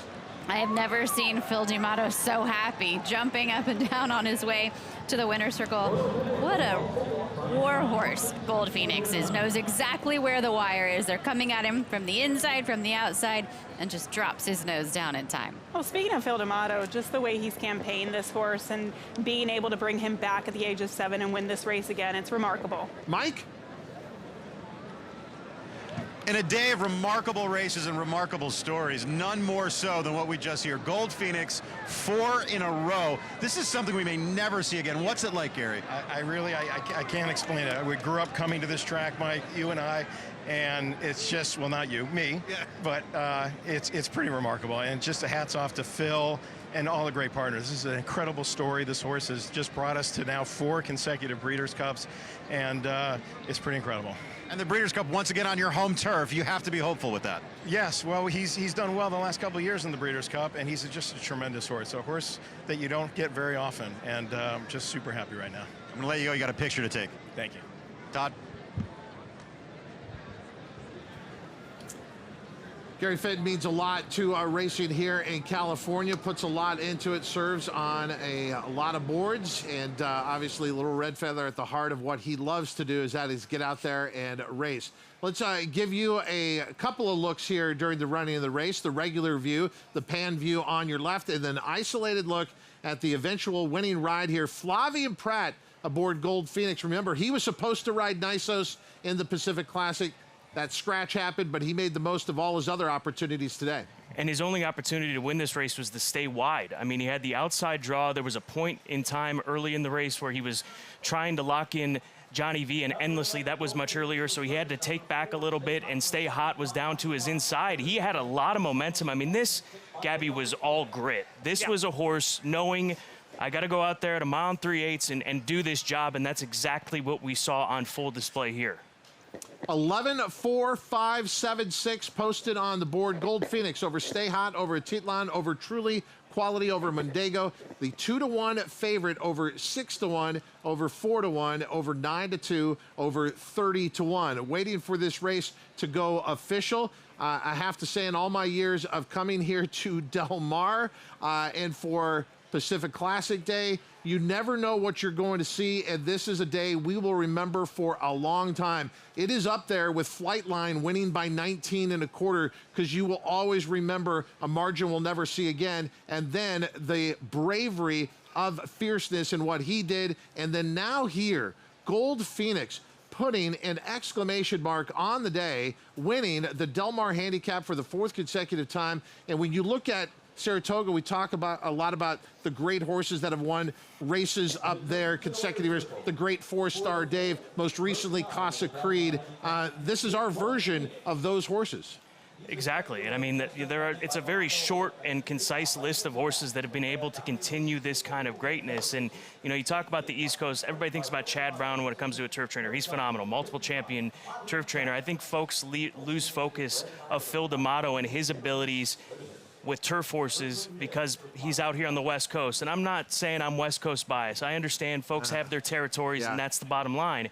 But between this horse and Matorius and the longevity that they've had, Phil D'Amato is at the top of his game. I think he hit the nail on the head, is longevity. It is hard to continuously bring these horses back season after season and maintain their form. And the fact that he's done this with not only this horse, but several horses, it's a testament to his training ability. Both horses they bought up. Matorius, 7 years old. Gold Phoenix, 7 years old. And I think if you notice, looking at the campaigns, he's adjusted them as the horses have gotten older. They're a little bit lighter campaigns. He's giving them a little bit more time and very intentionally targeting the end of the year. This is when they're rounding into their best form.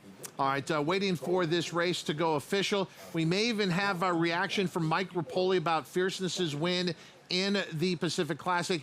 And we're also going to talk about our colleague, Gabby Gaudet. It is her final broadcast here on FanDuel TV, although she is going to one of our best partners. We would not exist without Keeneland Racecourse and the entire association there. She is now going to be part of that remarkable staff. Let's bring you the prices here with Gold Phoenix, and then we are going to talk to Mike Rapoli. Have to hear his reaction to what Fierceness did here today and what he is thinking about moving ahead. But as we move ahead, we finish the day with a remarkable performance by Gold Phoenix.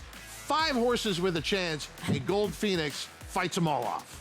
$6.20 back for the victory. Flavian Pratt aboard today. Had him a little bit closer than he had been in some of his recent races as well. Stay Hot running a big race here. Peter Urton having an exceptional day. A couple of winners on the program, and they have to be pleased with the second place finish here. And then a Tietlan checking in third. A reminder, we got 2 more days of racing here because we do have this Labor Day weekend. We'll be racing on Monday.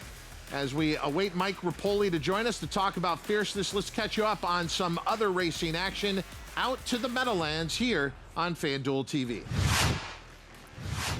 With a lap full there, and Mark Silva, and looking to shake loose is Cole on the Beach, 1:25 and 4 into the stretch drive, and full out is Cam Lucky Chrome. Room to come on through Fraser Hanover, and here is Select Friday on the outside, charging late. It's on the inside, digging in Fraser Hanover. Fraser Hanover with a knockout blow. Then Select Friday, then close Kamlaki Chrome or Artist Best 154. Okay, prices you'll find online for the 8th at the Meadowlands. So much to dig into on this Pacific Classic day, but everyone will be talking about what Fierceness just did. I know this is a horse you liked in the Kentucky Derby last year, right? Yeah, I mean, he's a horse that we've kept an eye on for a very long time. And he's also a horse, Gabby, you talked about his body language today and just how he looked. I think he really shows you how he's feeling. He's very reflective kind of outwardly of his feelings inside and how he's feeling as far as his fitness goes. He looked fantastic today. He did. Like I said, Johnny could have thrown the reins at him and everything would have been fine. Just his demeanor pre-race. He was relaxed. He was super confident today. Owner Breeder is with us. Mike Rapoli, what were you throwing at the start of this race? Mike Rapoli, take us back to that moment when Fierceness ducked in after the start. I hit Todd into the rail as hard as Fierceness almost hit the rail, but it was, I mean, honestly, as soon as he got out, he actually stumbled just a little bit, and then he reared into the rail, and honestly, incredible. I mean, only Johnny Velasquez could probably stay on this horse, but for him to stay on him, and, you know, you're just watching this horse go. And honestly, I just wanted to make sure he was okay. And I mean, this was a horse that was in, you know, the toughest of spots the entire time. And, you know, for all the critics out there that say he can't win it when he doesn't have his way and all that bullshit that you hear. And I'm not supposed to curse, I know that, but I'm changing the rules right now. You know what? That was one of the best performances I've ever seen, not just from my horse, but any horse. And for him to have that much adversity, be shipped out there on Tuesday, and just, you know, race a race that we'll talk about for years is special and real surreal. You brought up something, and that was when he shipped in on Tuesday. The conventional thought is you either come way out before the race or shortly close to the race. You chose to go shortly close to the race. Will he stay here or will he go back to New York? What's the immediate plan? I got my dad. He's going to let us know right now. My dad, I just brought my dad in here. So my dad's not collection. We'll let you guys know. What's he doing, Todd? He flies back to New York on the 3rd. And so as far as go ahead. What's he gonna do? Yeah, he'll fly back to Saratoga on the 3rd. We'll give him a few days to rest there, and then we'll bring him back. Similar to what we did last year, probably do most of his preparation at Saratoga for the Breeders' Cup. So obviously a big day tomorrow with Mindframe. Let's say you pull off one of the best doubles I've seen in quite some time, pull off a win in the Pacific Classic, pull off a win in the Jockey Club Gold Cup. Who are you guys liking best going into the Classic, Mindframe or Fierceness? You know, if you guys know me and Todd, and everybody thinks that we're so different, and he's got the toughest job in the world, and so tough to train for Mike Rapoli. By the way, here, Todd, by the way, hold that for a second. Yeah, it's very, very tough sometimes. It gets grueling at times, to be honest with you. But, you know, listen, at the end of the day, if they don't come in first or second, I think Todd and I might be the only 2 people that will be disappointed.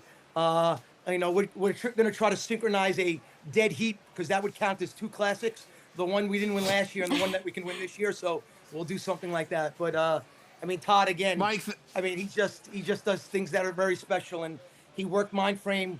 He worked Fierceness inside this week, probably twice. And you know what? I told Todd, I hope we get the one post. He said, absolutely not. I hope we get outside. But I really wanted to prepare for the one that he didn't get last year. And, you know, Todd is an amazing trainer. He won 3 races today. Now with this race, it's 4. And I never won Pacific Classic. What about you? No, first time. There you go. First time. Well, changing the game, both of you. Thank you for the time today. And Todd Pletcher, this is for you. Open them up. Open them up. Fierceness takes the Pacific Classic. When we come back, we take time to talk about Gabby Gaudet calling it a career here at FanDuel TV. Oh, that's uncomfortable.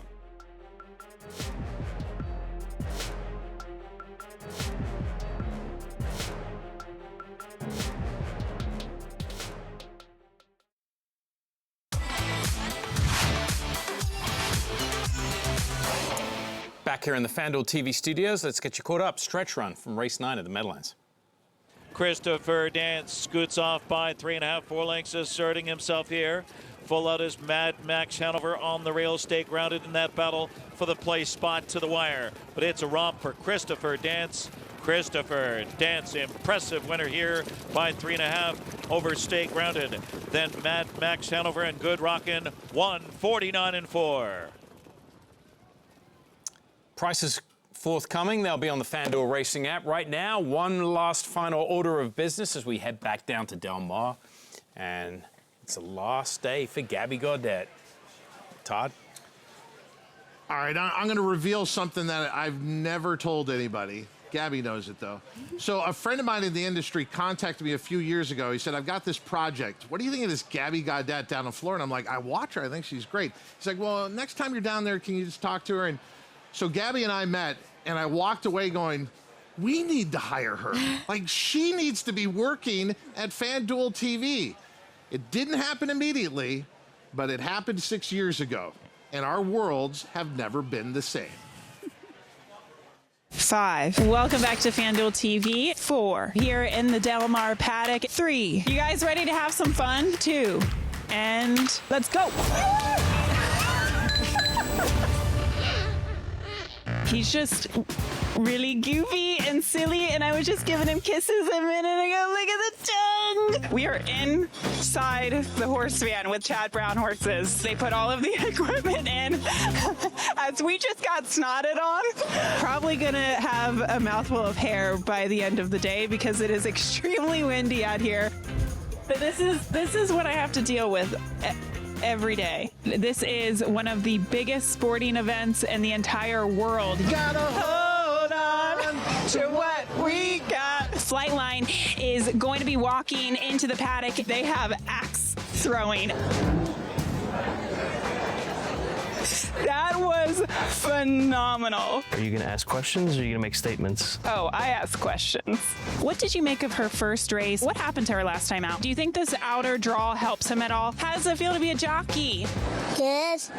Coming up next is I am Gabby Gaudet on site at Oakland on opening day at Gulfstream Park in New Orleans.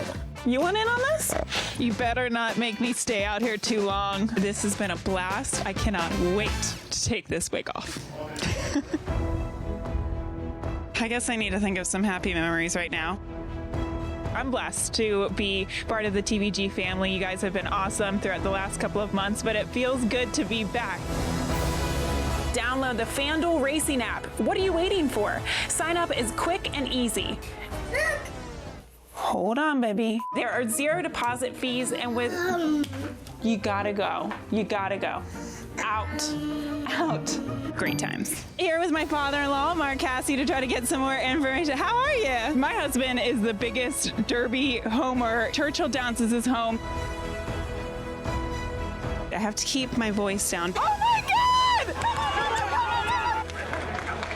Come on, Aaron! Awesome Aaron to the outside. It's Awesome Aaron. You're the queen of the 7-to-1 shot. I'm sorry.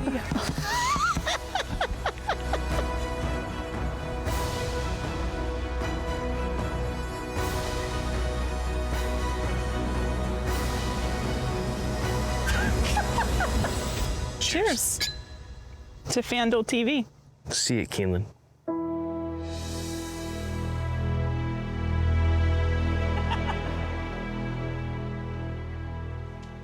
Very difficult to sum up 6 years in 3 minutes, but our production crew came very close. If you want to know the essence of Gabby Gaudet, know this. All of us in our lives hope we have someone who comes into our lives and understands us, truly gets us.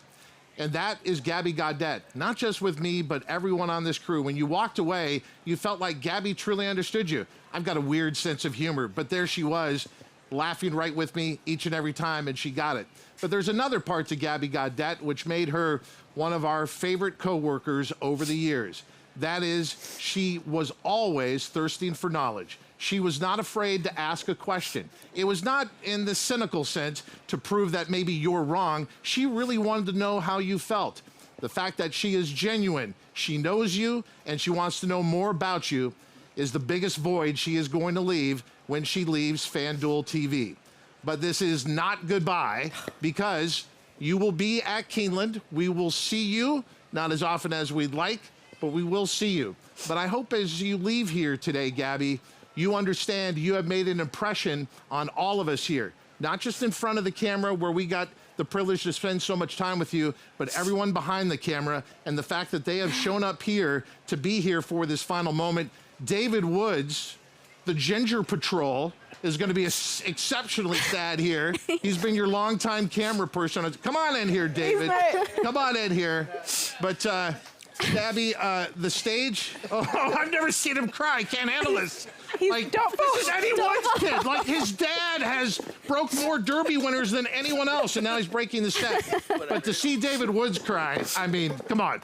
Yeah, these two have been inseparable over the years. He's my ride or die. But Gabby Gaudet is genuine.